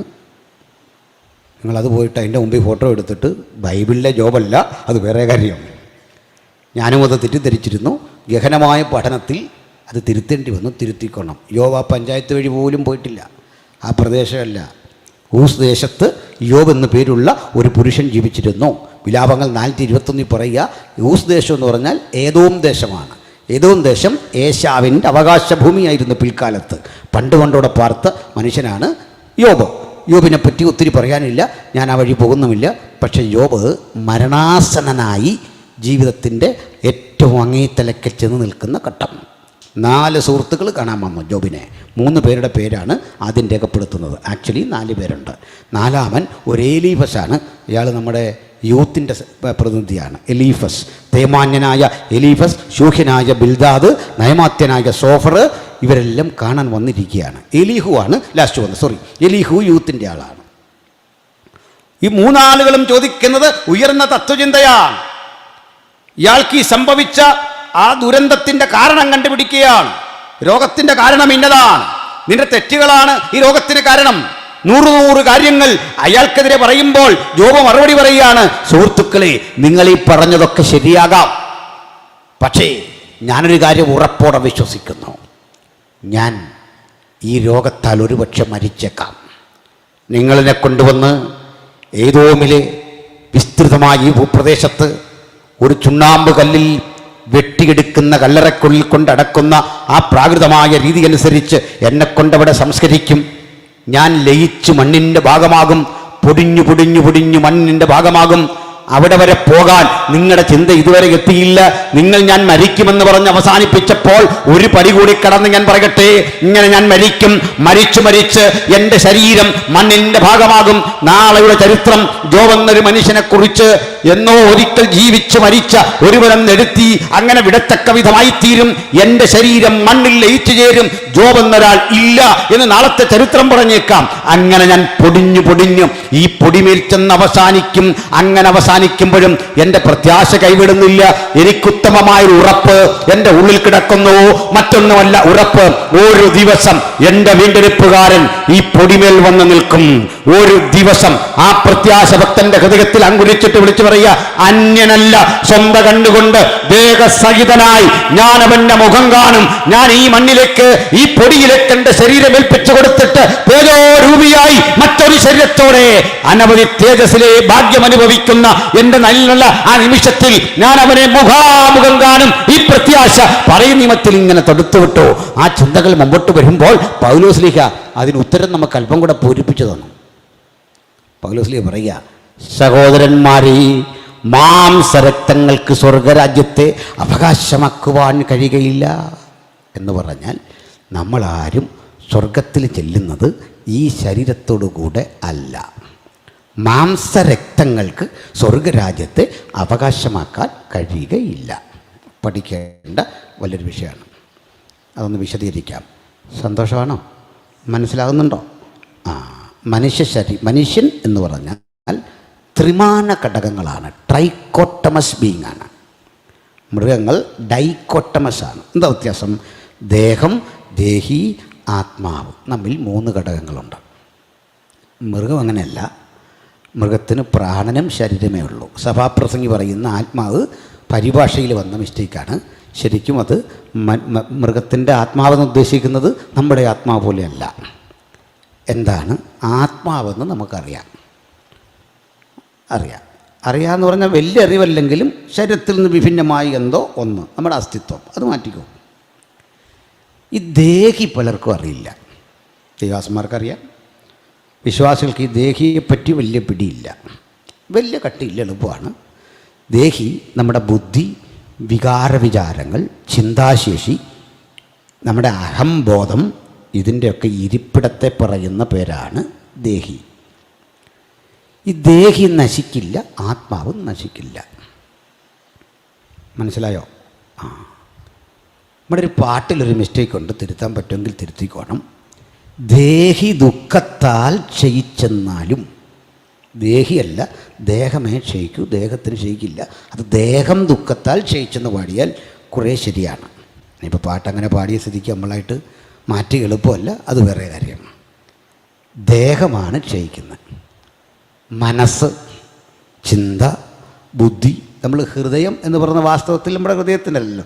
എൻ്റെ ഹൃദയത്തിൽ ഞാൻ കരുതി എന്നൊക്കെ പറഞ്ഞാൽ ഈ കാണുന്ന ഹൃദയമല്ലല്ലോ. ഇതാണ് ദേഹി. അതിന് ക്ഷയമൊന്നും വരുന്നില്ല. എന്നാൽ ശരീരത്തിനാണ് ക്ഷയം. ഇപ്പം മനോരോഗം ഉള്ള ഒരാൾ അങ്ങനെ ചെല്ലുമ്പോൾ ഡോക്ടർ മരുന്നെഴുതുന്നത് ഈ ശരീരത്തിനാണ്, മരുന്ന് കഴിച്ച ശരീരത്തിനാണ്. കാരണം ബോഡിക്കാണ് രോഗമുള്ളത്. നമ്മളിപ്പോൾ മനസ്സിലാകാത്ത നമ്മളിൽ പലരും ഇന്നും ഈ പഴയ സിഗ്മണ്ട് ഫ്രോയിഡിൻ്റെ ചിന്തയും വായിച്ചുകൊണ്ട് ഇപ്പോൾ ഇരിക്കുക. അതിലൊക്കെ ഒത്തിരി മുമ്പോട്ട് പോയി. എന്തെന്ന ഉപബോധ മനസ്സും അപബോധ മനസ്സും ഒക്കെ പണ്ടേ ഔട്ട് ഓഫ് ഫാഷനായി, ഒക്കെ കളഞ്ഞു. തള്ളിക്കളഞ്ഞാണ് ആധുനിക ഗവേഷണങ്ങൾ. സൈക്കാട്രി പഠിച്ച പുതിയ കുട്ടികളോട് ചോദിച്ചാൽ മനസ്സിലാകും, അതൊക്കെ പണ്ടേ കളഞ്ഞു. ഇവിടെ ഹൈസ്കൂളിലൊക്കെ പഴയ സിലബസ് വെച്ച് ഇപ്പോഴും ഓടിക്കൊണ്ടിരിക്കുകയാണ്. അതൊക്കെ പോട്ടെ. കാരണം ദേഹത്തിനാണ് രോഗം വരുന്നത്, ദേഹിക്കുമല്ല, ആത്മാവിനുമല്ല. തന്നിൽ ഈ ദേഹം സുപ്രധാനമാണെന്നേ. ദേഹി പോലെ ആത്മാവ് പോലെ പ്രധാനമാണ് ദേഹം. സംശയണ്ട?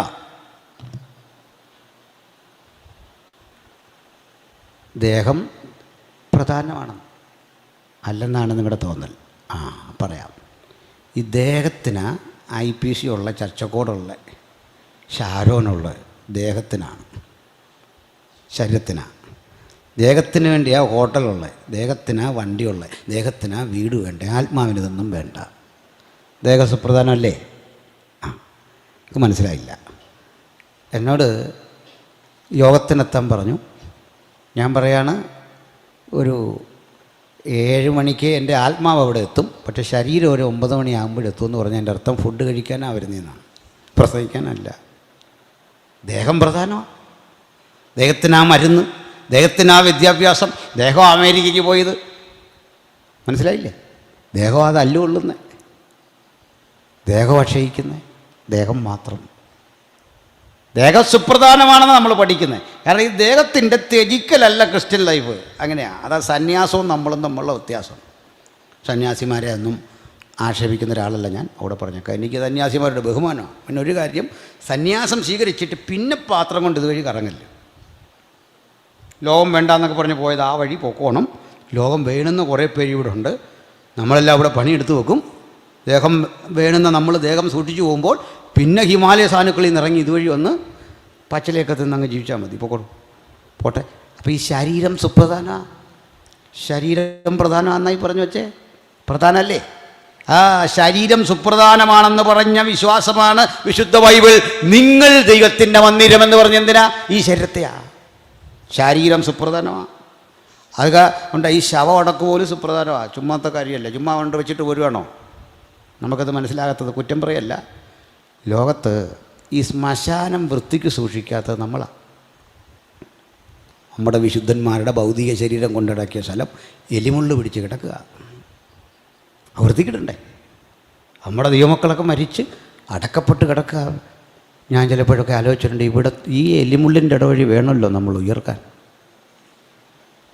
ഗംഭീരനാദം കേൾക്കുമ്പോൾ ഇതിങ്ങനെ തട്ടി വിഷമിച്ച് പേടിക്കേണ്ട. ശരീരം വേറെയാ, എങ്കിലും അതൊക്കെ ഭംഗിക്കിടണം.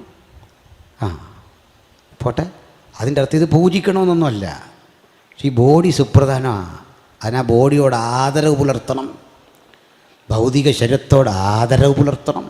ആരാധനയല്ല, ആദരവ്. അപ്പച്ചൻ്റെ ശരീരത്തോട് ബഹുമാനം കാണിക്കണം. അങ്ങനെ തന്നെ നമ്മൾ അടക്കേണ്ടത്. ആദരവോടെ. ഭക്തിയുള്ള പുരുഷന്മാർ സ്തെഫാനോസിനെ അടക്കം ചെയ്തു. ഞാൻ കഴിഞ്ഞിടയ്ക്കൊരു ശവടക്കിന് ചെന്നപ്പോൾ അവിടെ ചില പുരുഷന്മാർ നല്ലപോലെ അടിച്ച് പാമ്പായിട്ട് നിൽക്കുക. അപ്പച്ചൻ്റെ കുഴപ്പമില്ല, അദ്ദേഹം നല്ല മനുഷ്യനായിരുന്നു. പക്ഷേ വീട്ടിൽ കുറേ എണ്ണം ഇതുണ്ട്. ഇവരെല്ലാം കൂടി ഇതെടുത്തിട്ട് ഇങ്ങനെ ആടാൻ തുടങ്ങി.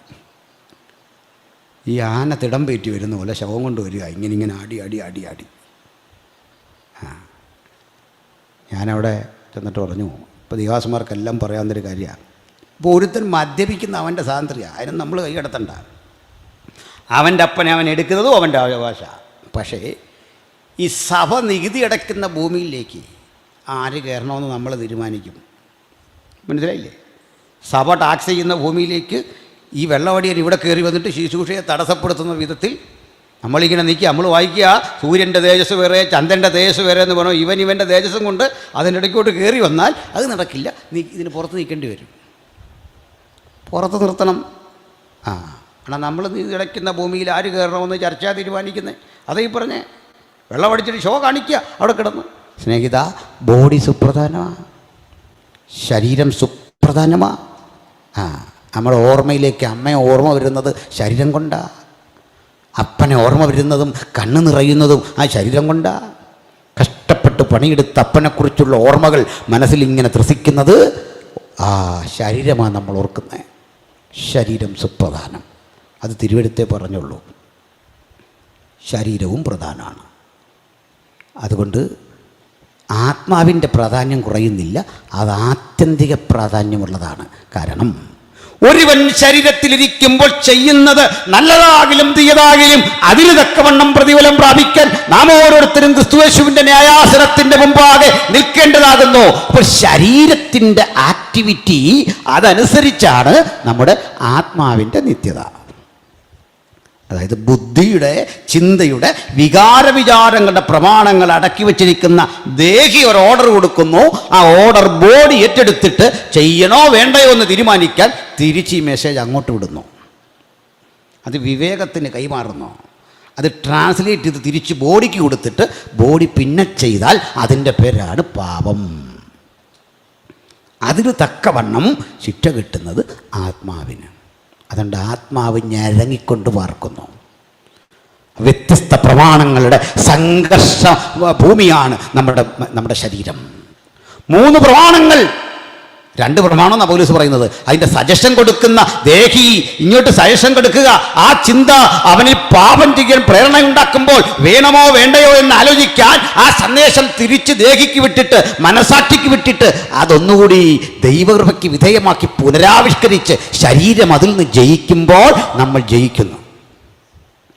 പക്ഷെ ഇത് സ്വന്തം കഴിവ് കൊണ്ട് മനുഷ്യന് സാധിക്കില്ല. അത് പിന്നെ എങ്ങനെ? ഇതാണ് നമ്മുടെ ചിന്തയ്ക്ക് ആധാരം. നമുക്ക് അവിടേക്ക് വരാം.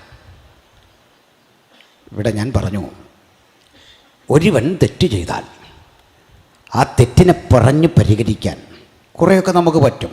കോമ്പൗണ്ടുകളായ ഒഫൻസസ് ഉണ്ട്, തർക്കങ്ങളൊക്കെ നമുക്ക് പരിഹരിക്കാം. അത്യാവശ്യം അതിനുള്ള സംവിധാനവും വേണം. എന്നാൽ ചില കാര്യങ്ങൾ നമുക്കിവിടെ പരിഹരിക്കാൻ പറ്റില്ല. നിങ്ങൾ ഒരാൾക്കിട്ട് തല്ലി, അല്ലെങ്കിൽ അരിശം മൂത്ത വഴിക്ക് ഒരുത്തൻ ഭാര്യയെ തല്ലി, അവരങ്ങ് താഴെ വീണ് മരിച്ചുപോയി. ഇത് കണ്ടിട്ട് ആൾക്കാർ കൂടിയപ്പോൾ പുള്ളി പറയാം, ഓ ഒന്ന് ഓർത്ത് ചെയ്തല്ലെന്നേ, അബദ്ധം പറ്റിപ്പോയാൽ വീട്ടുകളാ, ചുമ്മാ നിസാര കാര്യം. അങ്ങനെ നമ്മൾ വിട്ടു, പക്ഷെ ഗവൺമെൻറ് വിട്ടിട്ടില്ല, അകത്ത് പോകും. അത് സെറ്റിൽ ചെയ്യാൻ പറ്റില്ല, ക്രിമിനൽ ഒഫൻസാണ്, അകത്ത് പോകും, ഉറപ്പാണ്.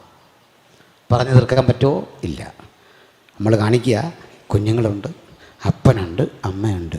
നോ, പാപത്തിൻ്റെ ശമ്പളം. നീ അകത്തേക്ക് പോക്കോ, അവിടെ കിടക്കണം. ചിലപ്പോൾ വധശിക്ഷ വരെ കിട്ടാം, അപൂർവങ്ങളിൽ അപൂർവം വധശിക്ഷ കിട്ടാം. Rarest of rare. അത് വാദത്തിൽ തെളിഞ്ഞാൽ ആളിന് വധശിക്ഷ കിട്ടാം. യാതൊരു വഴിയില്ല. അങ്ങനെ വരുമ്പോൾ നമുക്ക് ദൈവം മനുഷ്യനെ മരണത്തിനായിട്ടല്ല സൃഷ്ടിച്ചത്, മനുഷ്യൻ ചൂസ് ചെയ്താണത്, മനുഷ്യൻ തിരഞ്ഞെടുത്ത വഴിയത്. ഇവിടെ ഒരു കാര്യം, തെറ്റ് ചെയ്തൊരു മനുഷ്യന് ഇടനില നിൽക്കാൻ കഴിയണമെങ്കിൽ ആര് നിൽക്കണം? ഞാനും വിൻസി പാസ്റ്ററും തമ്മിൽ, ഞങ്ങൾ അടുത്ത താമസിക്കുന്ന കൂട്ടുകാർ, ഒരതിര് തർക്കമുണ്ടായി. ഈ അതിരിന് പലപ്പോഴും നിൽക്കുന്ന പ്ലാവോ ആഞ്ഞിലിയോ വലിയ പ്രശ്നമാണ്. പഴയ കാരണന്മാർ ഏറ്റവും വലിയ കുഴപ്പം ഇത് അവിടെ തന്നെ ഉണ്ട്, കുഴിച്ചു വെക്കും. ഇതാകെ പ്രശ്നമാണ്. ഒത്തിരി നന്മ അവർ ചെയ്തെങ്കിലും ഇത് വലിയൊരു തിന്മയായിപ്പോൾ. ഈ ഒരു സാധനം അതിരിന് തന്നെ ഇങ്ങനെ നിൽക്കും. ഞങ്ങൾ ഭയങ്കര പ്രശ്നമായി. അതിൻ്റെ വേര് മുഴുവൻ എൻ്റെ പറമ്പിലേക്ക്, ശിഖരം മുഴുവൻ അങ്ങോട്ട്. ഇത് കണ്ടുപിടിക്കാൻ വലിയ പാടാണ്. അവിടെ അച്ഛൻ വന്നിട്ട് പറഞ്ഞു, നമുക്കൊന്ന് പരിഹരിക്കണം. അച്ഛൻ വിൻസി പാസ്റ്റർ പറഞ്ഞു, ഇങ്ങനെങ്ങ് വിട്ടു. പക്ഷെ ഒരു കാര്യം, അദ്ദേഹം വിട്ടു, പുള്ളിക്ക് നീതി കിട്ടിയില്ല. അപ്പോൾ നീതി ആര് കൊടുക്കണം? ഇടനിലക്കാരൻ. അപ്പോൾ അദ്ദേഹം പറഞ്ഞാൽ അച്ഛൻ ആഞ്ഞിലിയുടെ കാശിങ്ങിതാ. അപ്പോൾ അച്ഛന് നഷ്ടം. അപ്പോൾ എന്നോട് പറഞ്ഞങ്ങ് വിട്. ഞാൻ പറഞ്ഞു വിടാം. അപ്പോൾ എനിക്ക് നീതി കിട്ടിയില്ല. മനുഷ്യന് ഇത്രയും മധ്യസ്ഥ അണയ്ക്കാൻ പറ്റുമെന്നായി പറഞ്ഞു. ഒരു നഷ്ടം ഉറപ്പാണ്. പിടിയോ? ഒരു നഷ്ടം. നമ്മൾ നഷ്ടം സഹിക്കണമെന്ന് അത് വേറൊരു കാര്യം. പക്ഷേ മനുഷ്യൻ മധ്യസ്ഥനായാൽ ഒരു നഷ്ടം ഉറപ്പ്. ഇനി ഒരു വഴിയുണ്ട് രക്ഷിക്കാൻ. എന്താ കാര്യം എന്നറിയണ്ടേ? എനിക്കെൻ്റെ നഷ്ടം മുഴുവൻ മധ്യസ്ഥം തീർത്തു തരണം.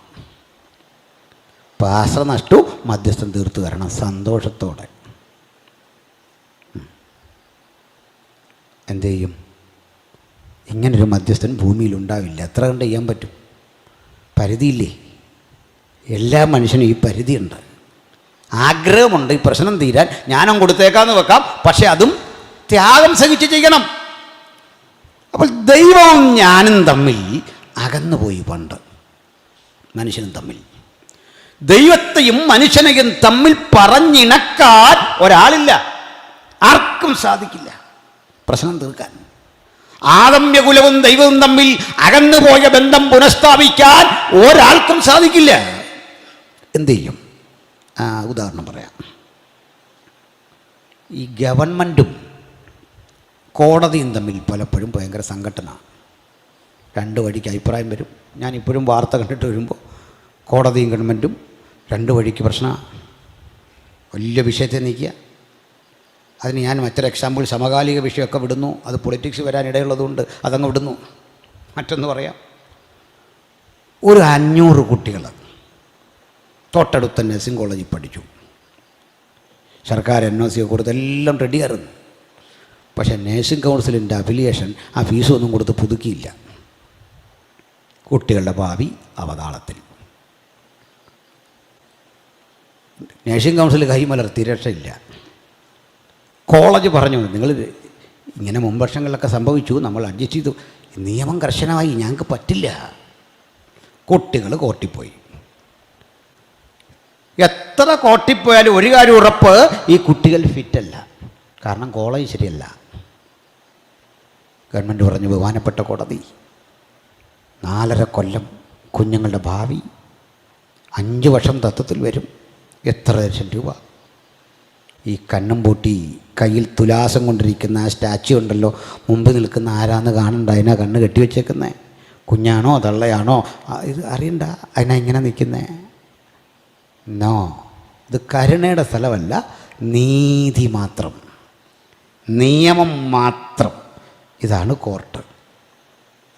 അതുകൊണ്ട് കേൾക്കുമ്പോൾ ഇത് എളുപ്പമാണെങ്കിലും കേസ് വന്നു കഴിഞ്ഞാൽ ചിലർ അന്നേരം തലകറങ്ങി വീഴുന്നുണ്ടോ, പുരക്ഷി തലൈവിയൊക്കെ വീണുണ്ടോ, അവിടെ വീഴും. അതാ സംഗതി, കളി മാറും. അവിടെ നിൽക്കുക, ഇങ്ങനെ രക്ഷയില്ല. അവസാനം കോടതിക്കടുത്ത് വീണ്ടും ഇത് ഒരു റിവ്യൂ പെറ്റീഷനൊക്കെ ആയിട്ട് ചെന്ന് കോടതി ഒരു ക്രമീകരണം ചെയ്തു. കോടതിക്കും ഗവൺമെൻറ്റിനും ഇടയിൽ ഈ തർക്കം തീർക്കാൻ ഒരു amicus Curie, amicable settlement between court and government, അദ്ദേഹം വന്നു, ഹിയറിംഗ് നടത്തി. കോർട്ടിനോട് പറഞ്ഞു, വെയിറ്റ് ചെയ്യണേ, നീട്ടിത്തരണേ സമയം. അങ്ങോട്ട് പറഞ്ഞു ഗവൺമെൻറ്റിനോട്, ഈ കുട്ടികൾക്ക് നിയമപരിരക്ഷ ലഭിക്കത്തക്ക വിധം നിയമം ഭേദഗതി ചെയ്ത് ഒരു മുൻകാല പ്രാബല്യമുണ്ടാക്കി കുട്ടികളെ ഇതിനകത്ത് കയറ്റുക. അപ്പോൾ പിന്നെ അവിടെ ശരിയാവും. ഇത്ര അറിയണമെങ്കിൽ 2 കാര്യമാണ്. ഒന്ന്, കോർട്ടിനെ കുറിച്ച് അറിയണം, നിയമം അറിയണം ശരിക്ക്. 2, ഈ കുഞ്ഞുങ്ങൾ അനുഭവിക്കുന്ന വേദ മനസ്സിലാകണം, സർക്കാർ അകപ്പെട്ട വിഷമവൃത്തം മനസ്സിലാകണം. ഇത് 2ഉം അറിയാൻ കഴിയണമെങ്കിൽ നീതിയുടെ ശബ്ദം കൊണ്ട് മാത്രം ഇരുന്നാൽ ഇവിടെ കരുണ കിട്ടത്തില്ല. കരുണ മാത്രം പറഞ്ഞുകൊണ്ടിരുന്നാൽ നീതി കിട്ടത്തില്ല. കരുണയും നീതിയും തമ്മിൽ പൊരുത്തപ്പെടാതെ പോകുന്ന 2 കാര്യങ്ങളാണ്. കരുണ കൊടുത്തേ പറ്റൂ, അത് എസൻഷ്യലാ. പക്ഷേ നീതി നടപ്പിലാക്കാൻ കരുണ കൊടുത്തു കഴിഞ്ഞാൽ പറ്റത്തില്ല. അപ്പം ഇങ്ങനെ പോയിക്കൊണ്ടിരിക്കും. ഇവിടെ ഇരിക്കുന്ന നമ്മൾ നീതിക്ക് വേണ്ടി വാദിച്ചാൽ കരുണ എന്ന പദം അപ്രസക്തമാകും. കരുണയ്ക്ക് വേണ്ടി വാദിച്ചാൽ നീതി കിട്ടാതെ പോകും. ഇവർ 2 വഴിക്ക് പോകുമ്പോൾ ഒരേ സമയം ഇവർ 2ഉം അറിയുന്ന ഒരുവനുണ്ടോ? അങ്ങനെ ഒരാളായി അമിക്കസ് ക്യൂരി വന്നേ. എന്താ കാര്യം എന്നറിയണ്ടേ? ഈ വന്നിരിക്കുന്ന കക്ഷി ഒരേ സമയം കോടതിയുടെ ആളാണ്, ഒത്തിരി വിധി പറഞ്ഞ് ശീലമുള്ള, ഒത്തിരി കമ്മീഷനായി പോയിട്ടുള്ള, ഒത്തിരി എന്താ പറയുക, വലിയ പ്രമാദ കേസുകൾ വാദിച്ച് ശീലമുള്ള, അനുഭവപരിചയമുള്ള ഒരു നിയമജ്ഞനാണ് ഈ വന്നിരിക്കുന്നത്. അയാൾക്ക് ശരിക്കറിയാം കോടതിയെ. കോടതിക്ക് വിശ്വാസമാണ്, നമുക്കും വിശ്വാസമാണ്. കാരണം ഒരു കരുണ കാണിക്കാനായി വന്നിരിക്കുന്നത്. നമ്മുടെ പ്രകൃതി അറിഞ്ഞ് നമുക്ക് വേണ്ടി ഒരുവൻ ഒരു മധ്യസ്ഥനായി, അതാണ് യേശു കർത്താവ്. ഒരേ സമയം അവൻ ദൈവത്തിൻ്റെ അരികിൽ നിന്ന്, അതേ സമയം അവൻ മനുഷ്യനുമാണ്. മനുഷ്യനായിരുന്നു കൊണ്ട് എൻ്റെ പാപങ്ങളെ, എൻ്റെ ഭാരങ്ങളെ, എൻ്റെ വേദനകളെ അറിയുന്നു. അതേ സമയം ദൈവത്തിൻ്റെ നീതി അവൻ കൃത്യം നടപ്പിലാക്കാൻ പാകത്തിന് ഒരുപോലെ തയ്യാറായി വരുന്നു. മനുഷ്യന് വേണ്ടി കരുണയും ദൈവത്തിൻ്റെ നീതിയും ഒരുപോലെ പ്രദർശിപ്പിക്കാൻ തയ്യാറെടുത്ത് വരുന്ന ആ കരുണാമയന്റെ പേരാ കർത്താവായ യേശു ക്രിസ്തു. അവനെ ഉയർത്തിക്കൊണ്ട് ഞങ്ങൾ ഈ ഗ്രാമത്തോട് സുവിശേഷത്തിന്റെ സാരാംശം ഇങ്ങനെ ഘോഷിക്കട്ടെ: മറ്റൊരുത്തലും രക്ഷയില്ല. നാം രക്ഷിക്കപ്പെടുവാൻ ആകാശത്തിന് കീഴിൽ മനുഷ്യരുടെ ഇടയിൽ നൽകപ്പെട്ട ഒരേ ഒരു നാമം നമ്മുടെ കർത്താവായ യേശു ക്രിസ്തുവിന്റെ നാമം. ഹല്ലേലൂയ. പ്രിയരേ, ഇതിൽ മറ്റൊരു മാർമിക സത്യം കൂടിയുണ്ട്. ഈ ദൈവം നേരിട്ട് എൻ്റെ അടുത്തേക്ക് വരാൻ തീരുമാനിച്ചു എന്ന് വിചാരിക്കുക. സർവശക്തൻ, സർവജ്ഞാനി, സർവവ്യാപിയായ ദൈവം വരുമ്പോൾ പാപിയായ ഞാൻ പറയും, അയ്യോ അങ്ങ് വരരുത്, ഞാൻ കുഴപ്പം പിടിച്ചൊരാളാണ്, ഞാൻ കുറ്റവാളിയാ, ഞാൻ ചീത്തയാ, വരല്ലേ. മാറി മാറി മാറി മാറിപ്പോകും. ദൈവത്തിൻ്റെ അരികിലേക്ക് ഞാൻ ചെന്നാലോ പ്രാപിക്കാനാവാത്ത വിശുദ്ധിയുടെ, നീതിബോധത്തിൻ്റെ, സർവശക്തിയുടെ ഉത്തുംഗ ശൃംഖങ്ങളിലിരിക്കുന്ന ദൈവത്തെ എനിക്ക് ചെന്ന് പ്രാപിക്കാനും കഴിയില്ല. ഞങ്ങൾക്ക് രണ്ടിനും ഇടയിൽ ഒരു മധ്യസ്ഥൻ വന്നാൽ ദൈവത്തെ എന്നിലേക്കും എന്നെ ദൈവത്തിങ്കിലേക്കും ഒരുപോലെ അടുപ്പിക്കാൻ കഴിയുന്ന ഒരുവനുണ്ടാകും. അതാ യേശുക്രിസ്തുവിൻ്റെ ജഡത്തിലെ വെളിപ്പെടലിൻ്റെ ആത്യന്തിക കാരണം. യേശുക്രിസ്തു ജഡത്തിൽ വെളിപ്പെട്ടതെന്തിന്? ആത്യന്തികമായ കാരണം അതാ. അതിന് മറ്റൊരു ഉദാഹരണം കൂടി പറയാം. ഈ പ്രായമുള്ള ആളുകൾ എന്ന് പറയുമ്പോൾ തെറ്റിദ്ധരിക്കരുത്. ഇപ്പോൾ എല്ലാവരും ചെറുപ്പക്കാരായിട്ടാണ് വരുന്നത്. ഡൈ ചെയ്യുന്നവരെ കുറ്റം പറഞ്ഞല്ല, ഡൈ ചെയ്യണം. കാരണം പൗലോസ് വരെ ഡൈ ചെയ്തായിട്ടാണ് ബൈബിളിൽ കിടക്കുന്നത്. പൗലോസ്ലിഹ ഡൈ ചെയ്തായിട്ട് ഇംഗ്ലീഷ് ബൈബിൾ വായിച്ചാൽ മനസ്സിലാകും ഐ ഡൈ എവരി ഡേ എന്ന്. മനസ്സിലായില്ലേ? പിന്നെ നമ്മുടെ കാര്യമാണോ? പോട്ടെ, ഇംഗ്ലീഷ് വായിച്ച് നോക്കണം. ഐ ഡൈ എവരി ഡേ, എല്ലാ ദിവസവും. നമ്മളാണെങ്കിൽ വല്ലപ്പോഴും ഉള്ളൂ. പോട്ടെ, ഈ പ്രായമുള്ള ആളുകൾ, നമ്മുടെ അപ്പന്മാർ, ആ പ്രായമുള്ള ആളുകളെ പറ്റിയാണ് പറയുന്നത് കേട്ടോ. ചെറുപ്പക്കാർ അറിയാത്തൊരു രഹസ്യം, ഞങ്ങളുടെയൊക്കെ ഈ കാരണവന്മാർ, അല്ലെ നമ്മുടെ ആ പ്രായത്തിലുള്ളൊരു കാരണവന്മാർ വല്ലാത്ത നീതിബോധത്തിൻ്റെ ആധിക്യം കൊണ്ട് ഭയങ്കര സ്ട്രിക്റ്റായിരുന്നു. സ്ട്രിക്റ്റ് എന്ന് പറഞ്ഞാൽ അനങ്ങാൻ പറ്റാത്ത കാർക്കശ ബുദ്ധിയില്ല ഈ അപ്പൻ വളർത്തുന്നത്. പഴയ ആളോട് ചോദിച്ചാൽ അറിയാം, നമുക്ക് റോഡിൻ്റെ അരികിൽ നിൽക്കാൻ പറ്റില്ല, ക്ലബിൻ്റെ അവിടെ നിൽക്കാൻ പറ്റുകയില്ല, വെറ്റിഷെട്ടിൽ നിൽക്കാൻ പറ്റുകയില്ല, വീട്ടിൽ കുറച്ചൊരു ഇരിക്കാൻ പറ്റുകയില്ല. റോഡിൽ നമ്മളെ കണ്ടാൽ ഒരടി ഉറപ്പ്. അപ്പൻ മാത്രമല്ല, മൂത്ത ചേട്ടനും പുള്ളിയുടെ വക വേറെ. മനസ്സിലായില്ലേ? ഇങ്ങനത്തെ അപ്പന്മാരുണ്ടായിരുന്നു. എൻ്റെ ചേട്ടനൊക്കെ വഴി കണ്ടിട്ട് ഒറ്റ അടിയാണ്. ഇന്നൊരു എനിക്ക് മനസ്സിലായിട്ടില്ല ഇതെന്തിനാണ്. ഈ അടുത്ത കാലത്തൊന്ന് ചോദിക്കണമെന്നുണ്ടായിരുന്നു, എന്തിനാ തല്ലല്ല. അതിനൊരു ധൈര്യം വരുന്നില്ല. അടി ഉറപ്പ്. ഇങ്ങനെ അടി ഉറപ്പെന്ന് മാത്രമല്ല, നമ്മുടെ ആ നിലവാരത്തിന് ചേരാത്ത വിധത്തിൽ അപ്പൻ്റെ ആക്ഷൻ. PTA ക്കൊക്കെ വന്നാൽ സാറിനോട് പറയും ഇവനിട്ട് 2 കൊടുത്തേക്കണമെന്ന്. എന്തിനാന്നൊരു പിടിയില്ല. പിന്നെ സാറിൻ്റെ വക വേറെ, വീട്ടിൽ ചെന്നാൽ വേറെ, ഒരു സ്വസ്ഥതയില്ല. പുതിയ കുഞ്ഞുങ്ങളെ, നിങ്ങളൊക്കെ എത്ര ഭാഗ്യവാന്മാരാ. ചുരുക്കി പറഞ്ഞാൽ അപ്പനൊരു വല്ലാത്ത പ്രശ്നമായിരുന്നു നമുക്ക്. ഇതൊക്കെ ആണെങ്കിലും തിരിഞ്ഞിരുന്ന് ചിന്തിക്കുമ്പോൾ എത്ര ചിന്തിച്ചിട്ടും ഒരു സന്തോഷം. ലോകത്തെവിടെയും ചെല്ലുമ്പോൾ പറയും ഈ അപ്പൻ തന്നെയാ എൻ്റെ അപ്പൻ. അഭിമാനബോധം വലുതല്ലേ? കാരണം ഈ അപ്പൻ്റെ സ്നേഹം പിന്നെയാണ് നമുക്ക് മനസ്സിലായത്. ഈ അപ്പൻ്റെ സ്നേഹം മനസ്സിലാക്കാനൊരു കാര്യമുണ്ട്. നമ്മുടെ അപ്പൻ്റെ സ്നേഹം ഉണ്ടെന്ന് മനസ്സിലായത് എപ്പോഴാണെന്നറിയോ? നമുക്കൊരു കുഞ്ഞു ജനിച്ചപ്പോൾ ആ മോശയുടെ അപ്പൻ ഈ കുഞ്ഞിനെ നമ്മുടെ കയ്യിലോട്ട് തരുന്നില്ല. പുള്ളി ഇങ്ങനെ കൊണ്ടങ്ങ് നടക്കുക. നീ അപ്പൻ്റെ സ്വഭാവം എന്ന് പറഞ്ഞാൽ വീട്ടിലേക്ക് വരുമ്പോഴേ പറയും, ഈ പഴയ കിണ്ടിയിൽ വെള്ളമൊക്കെ വെച്ചേക്കല്ലേ, ഇങ്ങോട്ട് കയറി വരുമ്പോൾ പറയും, ആരാടി ഇത് ഇവിടെ വെച്ചേ? ഇതെന്താ ഇങ്ങനെ കിടക്കുന്നത്? ഈ മുറ്റത്തെന്താ ഇല വീണ് കിടക്കുന്നത്? ഈ റൂമെന്താ ഇങ്ങനെ കിടക്കുന്നത്? ഭയങ്കര സ്ട്രിക്റ്റാണ്, ഭയങ്കര ശുദ്ധവൃത്തിയാണ് വീട്ടിലൊക്കെ. ഇങ്ങനെയുള്ള ഈ അപ്പനെ ഈ കൊച്ചുമകൻ കൊണ്ടു കിടക്കുന്ന കണ്ടിട്ടുണ്ടോ? അവൻ കാടിച്ച് തുപ്പി നിലത്തിട്ട് ചവിട്ടിയ കടലമുട്ടായി വല്യപ്പ വായം തുറന്ന് ഇങ്ങനെ തിരികെ അതിലേക്ക് കയറ്റിയ ഒരു കുഴപ്പമില്ല, പുള്ളി തിന്നുന്നുണ്ടോ? അല്ല, കണ്ടോ? നിങ്ങളവനെ ഞാൻ തല്ലി നോക്കിക്ക്. അപ്പം നിങ്ങൾക്ക് കിട്ടാൻ നേരവും തല്ലും. നമ്മുടെ കാര്യം പോക്കാം. തീർന്നില്ല. ഈ അപ്പൻ ജീവിതത്തിൽ എപ്പോഴും ഈ കുഞ്ഞിലൂടെ പുതിയൊരാനന്ദം അനുഭവിക്കുക, ഈ കൊച്ചുമകനിലൂടെ. മറ്റൊരു വസ്തുത പറഞ്ഞാൽ, ഈ ഗൾഫിലും അമേരിക്കയിലൊക്കെ ജോലിക്കായി 2 പേരും പോയെന്ന് കൂട്ടിക്കോ. അപ്പോൾ കുഞ്ഞിനെ പിടിച്ച് നമ്മൾ ഗ്രാൻഡ് പേരൻസിൻ്റെ അടുത്ത്, മാതാപിതാക്കളുടെ അടുത്ത് ആക്കിയിട്ട് പോയി.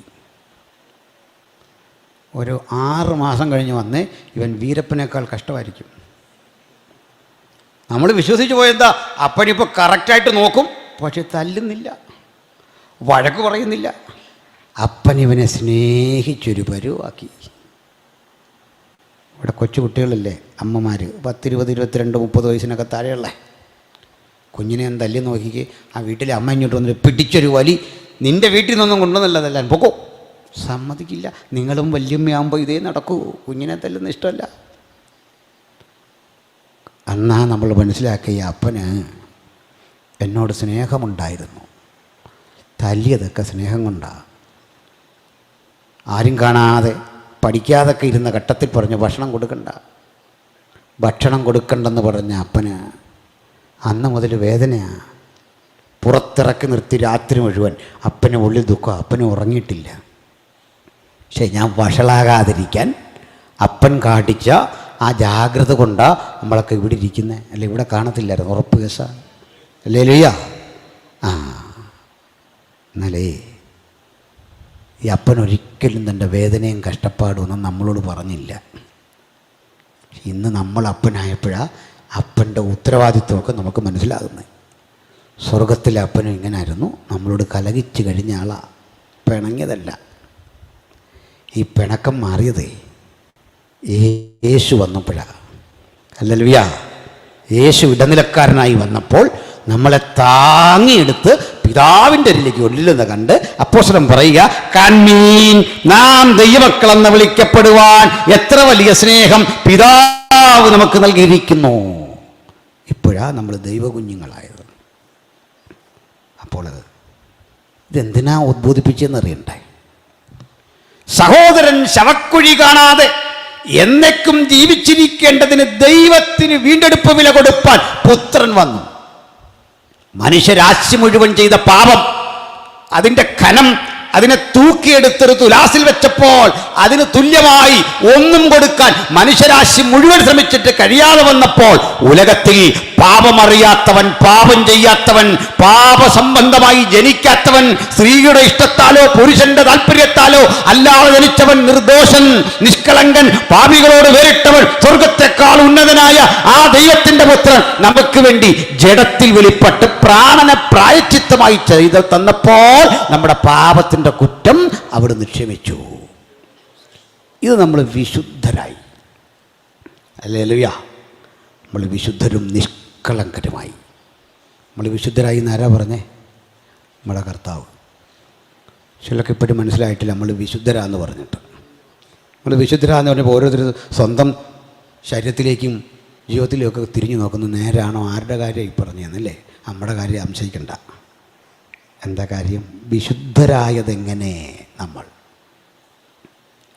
മഹാനായ അലക്സാണ്ടർക്കൊരു കുതിരയുണ്ടായിരുന്നു. അതിൻ്റെ പേര് ബ്യൂസിഫാലസ് എന്നായിരുന്നു. ആശാൻ ഇതിൻ്റെ മീതെ ഇങ്ങനെ യാത്ര ചെയ്യുന്നത്, പെൺകുതിരയാണ്. ഈ കുതിര ഒരു യാത്രയിൽ ഈ അലക്സാണ്ടറെ എടുത്ത് കുടഞ്ഞൊരേറ്. അഗാധ കുഴിയിലേക്ക് അലക്സാണ്ടർ വീഴാൻ തുടങ്ങുമ്പോൾ ഒരു പടയാളി ഓടി വന്നു അലക്സാണ്ടറെ ഇങ്ങനെ താങ്ങി കോരിയെടുത്ത് മാറ്റി നിർത്തി, വീഴ്ചയിൽ നിന്ന് രക്ഷിച്ചു. ആളുകൾ പലവഴിക്ക് ചിതറിയോടി. ഈ മനുഷ്യൻ ഓടിച്ചെന്ന് ഈ കുതിരയെ കടിഞ്ഞാണ് പിടിച്ചവിടെ നിർത്തി, തളച്ചു. അലക്സാണ്ടർ വന്നിട്ട് പറഞ്ഞു, ഓ ക്യാപ്റ്റൻ, നീ എൻ്റെ പ്രാണനെയാണ് രക്ഷിച്ചത്. ഈ പാവം മനുഷ്യൻ പറഞ്ഞു, പ്രഭു, ഞാൻ ക്യാപ്റ്റനൊന്നുമല്ല, ഞാനൊരു സാധാ പട്ടാളക്കാരൻ. എൻ്റെ അറിവും വിദ്യാഭ്യാസവും പ്രാപ്തിക്കും അനുസരിച്ച് ഉയരാവുന്ന പരമാവധി ഉയർന്നു. ഇനി എനിക്ക് ക്യാപ്റ്റനാകാനുള്ള ഒരു ചാൻസും ഇല്ല. എൻ്റെ എത്രയോ തസ്തിക മുകളിലാണ് ക്യാപ്റ്റൻ. അലക്സാണ്ടർ പറഞ്ഞു, നോ, നീയാണ് ക്യാപ്റ്റൻ. അവൻ അന്തിച്ചു നിന്നപ്പോൾ അലക്സാണ്ടർ വിചാരിച്ചു കൊടുത്തു, എടാ, നിന്നെ ക്യാപ്റ്റനാക്കുന്നതും ആക്കാതിരിക്കുന്നതും ഈ നാക്കാ. ഞാൻ പറഞ്ഞ നീ ക്യാപ്റ്റനാ. ഏത് സാധാരണ മനുഷ്യനെയും നോക്കി ഞാൻ പറയുക, നീയാ ക്യാപ്റ്റൻ, നീയാ കളക്ടർ, നീയാ മന്ത്രി എന്ന് ഞാൻ പറഞ്ഞാൽ, പറയാൻ അധികാരമുള്ള ഞാൻ പറയുക നീയാ ക്യാപ്റ്റൻ എന്ന് പറഞ്ഞാൽ പിന്നെ ആർക്കും പേര് വെട്ടാൻ പറ്റില്ല. പിടികിട്ടിയോ? യോഗ്യതയായിരുന്നില്ല, ഇതാ കരുണ. തന്നെ ഇങ്ങനെ നമ്മൾ വിശുദ്ധരും നിഷ്കളങ്കരും ദൈവമക്കളുമായിട്ട് ഇന്ന് രാത്രിയോട് വന്നത്. പറയേണ്ടവൻ പറഞ്ഞപ്പോൾ നമ്മൾ വിശുദ്ധരായി, പറയേണ്ടവർ പറഞ്ഞപ്പോൾ നമ്മൾ ദൈവമക്കളായി. അതുകൊണ്ട് ആ അധികാരത്തോടെ, ആ അവകാശത്തോടെയാ നമ്മൾ കർത്തൃസന്നിധിയിൽ വന്നിട്ടുള്ളത്. അതുകൊണ്ട് വേറൊരു കാര്യം അറിയോ? ഓൾഡ് ടെസ്റ്റമെന്റ് മുഴുവൻ വായിച്ചാൽ ദൈവത്തെ ആരും പിതാവേ എന്ന് വിളിച്ചിട്ടില്ല. അതിനൊരു അപവാദമായി കാണുന്നത് എൻ്റെ പിതാവേ, എൻ്റെ പിതാവേ, ഇസ്രയേലിൻ്റെ തേരും തേരാളികളും എലിശ പറയുന്നുണ്ട്. അതർത്ഥം വേറൊരു സന്ദർഭമാണ്. ബാക്കി മുഴുവൻ ബൈബിളും എടുത്താൽ നിങ്ങൾക്ക് കാണാം മനുഷ്യൻ ദൈവത്തെ ഭയന്നു, അവൻ ഇസഹാക്കിൻ്റെ ഭയമായവൻ. ദാവീദ് ദൂരത്തുനിന്ന്, അബ്രഹാം ദൂരത്തുനിന്ന് കണ്ട് അഭിവന്ദിച്ചവൻ.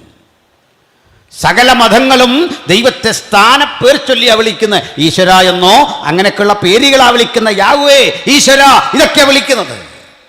But you know how we people Christians addressing God.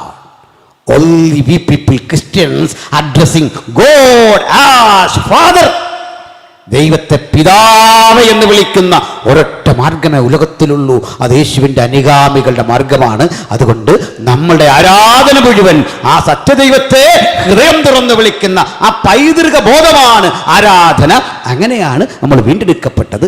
സഹോദരന് വേണ്ടി വീണ്ടെടുപ്പ് വില കൊടുപ്പാൻ കഴിയാതിരുന്നപ്പോൾ നമുക്ക് വേണ്ടി ഒരുവൻ വന്ന് നമുക്ക് വേണ്ടി വീണ്ടെടുപ്പ് വില കൊടുത്ത് നമ്മെ സ്വതന്ത്രരാക്കി. ഈ പ്രഖ്യാപനത്തിൻ്റെ പേരാ സുവിശേഷം.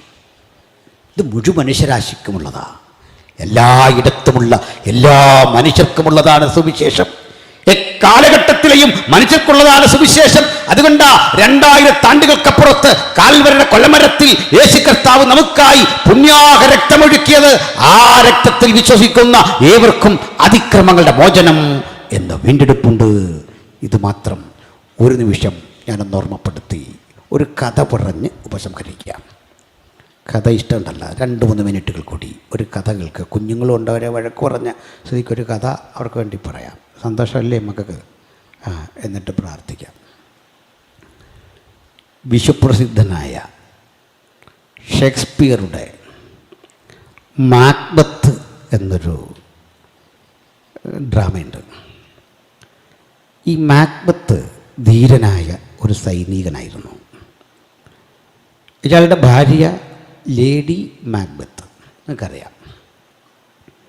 ധീരനായ ഈ മാക്ബത്തിൻ്റെ വീട്ടിലേക്ക് ഒരു ദിവസം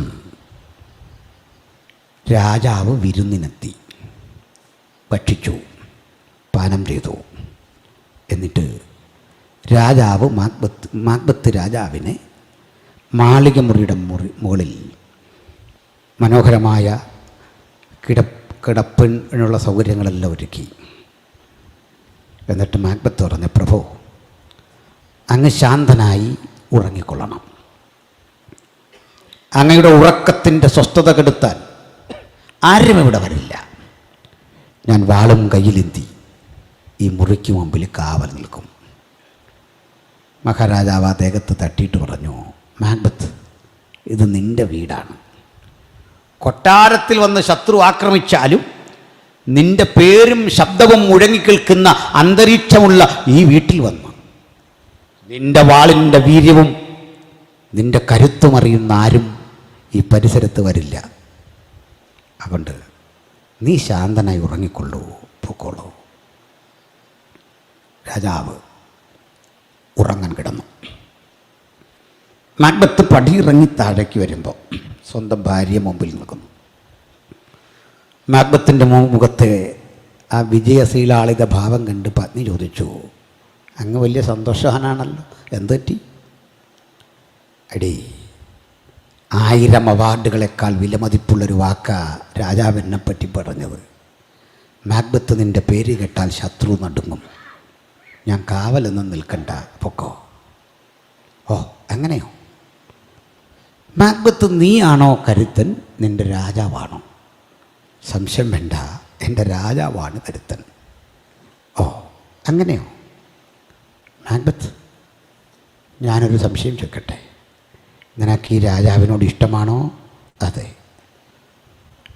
മാക്ബത്ത് വീണ്ടും ഒരു ചോദ്യം,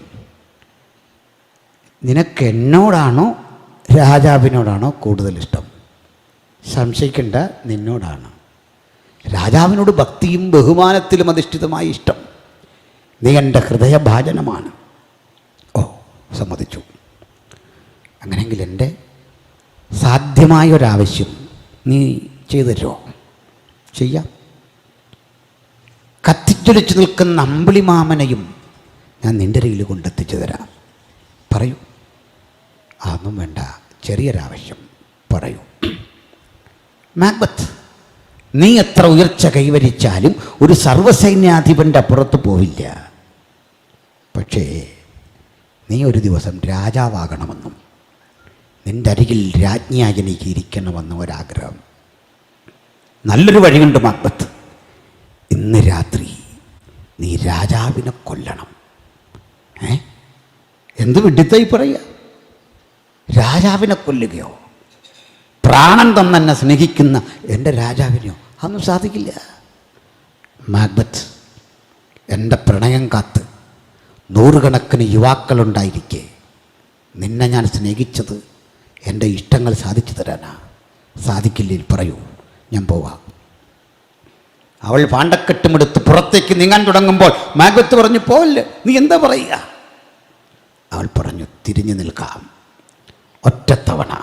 ഒറ്റത്തവണ മറുപടി പറയൂ, ഇന്ന് രാത്രി നീ രാജാവിനെ കൊല്ലണം, ഇല്ലെങ്കിൽ ഞാൻ പോകും.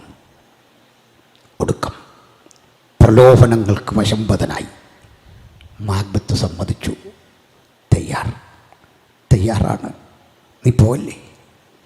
അവൾ പുഞ്ചിരിച്ചെടുത്ത് വന്ന ഒരു പുത്തൻ ഉടവാൾ കയ്യിൽ കൊടുത്തിട്ട് പറഞ്ഞു, ഇത് പിടിക്കൂ മക്ബത്ത്, 1000ങ്ങളുടെ തല കൊയ്ത് നിനക്ക് ഈ രാജാവിനെ വധിക്കാൻ ബുദ്ധിമുട്ട് വരില്ല, പോകും. മക്ബത്ത് പടി കടന്ന് മുകളിലെത്തി. കതകമെല്ലെ തുറന്നകത്ത് നോക്കുമ്പോൾ തിരിതാഴ്ത്തിയ ശരറാന്തലിൻ്റെ നേരിയ വെളിച്ചത്തിൽ രാജാവിൻ്റെ മുഖം കണ്ടു. മക്ബത്ത് ആകെ പരിക്ഷീണനായി ഉടവാൾ കയ്യിലിരുന്ന് വിറയ്ക്കുന്നു. പക്ഷെ ശക്തി സംഭരിച്ചു. ഒടുക്കം ഈ വാളൂരി മുകളിലേക്കൊന്ന് പിടിച്ചു. വിറയ്ക്കുന്നുണ്ട് കൈ. രാജാവിൻ്റെ ആ കഴുത്തിന് നേരെ ഇങ്ങനെ പിടിച്ചു കുത്തിയിറക്കാൻ വരിക. കഴുത്തിലേക്ക് വാൾ മുട്ടിയപ്പോൾ രാജാവൊന്ന് പിടഞ്ഞു, കണ്ണൊന്ന് തുറന്നു. മക്ബത്തിനെ കണ്ടു. എന്തിന് എന്ന അർത്ഥത്തിൽ ആ കണ്ണുകൾ ഒരു ചോദ്യശരമയച്ചു വിട്ടു. മക്ബത്ത് കണ്ണടച്ചു. ഈ ഖഡ്ഗം രാജാവിൻ്റെ കഴുത്തിൽ കുത്തി തലങ്ങും വിലങ്ങും ഒന്ന് വീശി. ആ നെഞ്ച് പിളർന്നു, ചുടുചോര പുറത്തു വന്നു. മരണം ഉറപ്പാക്കിയ മക്ബത്ത് വാളൂരി പുറത്തേക്ക് ഇറങ്ങി വന്നു. പുറത്തിറങ്ങി വരുമ്പോൾ ഇതാ സുന്ദരിയായ തൻ്റെ ഭാര്യ ചിരിച്ചുകൊണ്ട് നിൽക്കുക. മക്ബത്ത്, ഈ അസുലഭ സന്ദർഭം ഞാൻ ഒരുക്കിയതാ. ഞാൻ ആ രാജാവിനെ ക്ഷണിച്ചു വരുത്തിയത്. ഇത്തരമൊരു ചതിപ്രയോഗത്തിലൂടെ മാത്രമേ രാജാവിനെ കൊല്ലാനാവൂ. ഞാൻ എല്ലാ സജ്ജീകരണങ്ങളും ചെയ്തു കഴിഞ്ഞു. നാളെ നിന്റെ പട്ടാഭിഷേകം. ഈ നാടും നഗരവും ഉണരും, ആളുകൾ ആരവാരം മുഴക്കും, നിന്നെ ആദരവോടെ രാജസ്ഥാനത്തിരുത്തും, ഞാൻ നിന്റെ വലതുഭാഗത്തിരിക്കും. ആനന്ദത്തിൻ്റെ ദിവസങ്ങൾ ആരംഭിച്ചു. മക്ബത്തിന് പക്ഷേ സന്തോഷമില്ല. അയാൾ അല്പം വെള്ളം വാങ്ങി കുടിച്ചു. എന്നിട്ട് കയ്യിലേക്ക് അബദ്ധവശാൽ നോക്കിയപ്പോൾ ഒരു തുള്ളി ചോര. മക്ബത്ത് പറഞ്ഞു, കയ്യിൽ ഒരു തുള്ളി ചോര, ഇതൊന്ന് കഴുകണം, വെള്ളം കൊണ്ടുവരൂ. വെള്ളം കൊണ്ടുവന്നു. അവൾ കൈ കഴുകി, അയാൾ കൈ കഴുകി. കൈ കുടഞ്ഞിട്ട് നോക്കി. മക്ബത്ത് പറഞ്ഞു, ചോരക്കറ പോയില്ല. അകത്ത് മൺകൂജയിൽ നിറച്ചു വെച്ച തണുപ്പേറിയ ജലം കൊണ്ടുവന്ന് എൻ്റെ കയ്യിലും തലയിലും ഒഴിക്കുക. കൈ കഴുകി. ചോരക്കറ പോകുന്നില്ല. തൊടിയിലെ കിണറ്റിലെ സ്വച്ഛ ശീതളമായ വെള്ളം കോരിക്കൊണ്ടുവന്ന് എൻ്റെ കയ്യിലൊഴിക്കുക. കൈ കഴുകി. ചോരക്കറ പോകുന്നില്ല.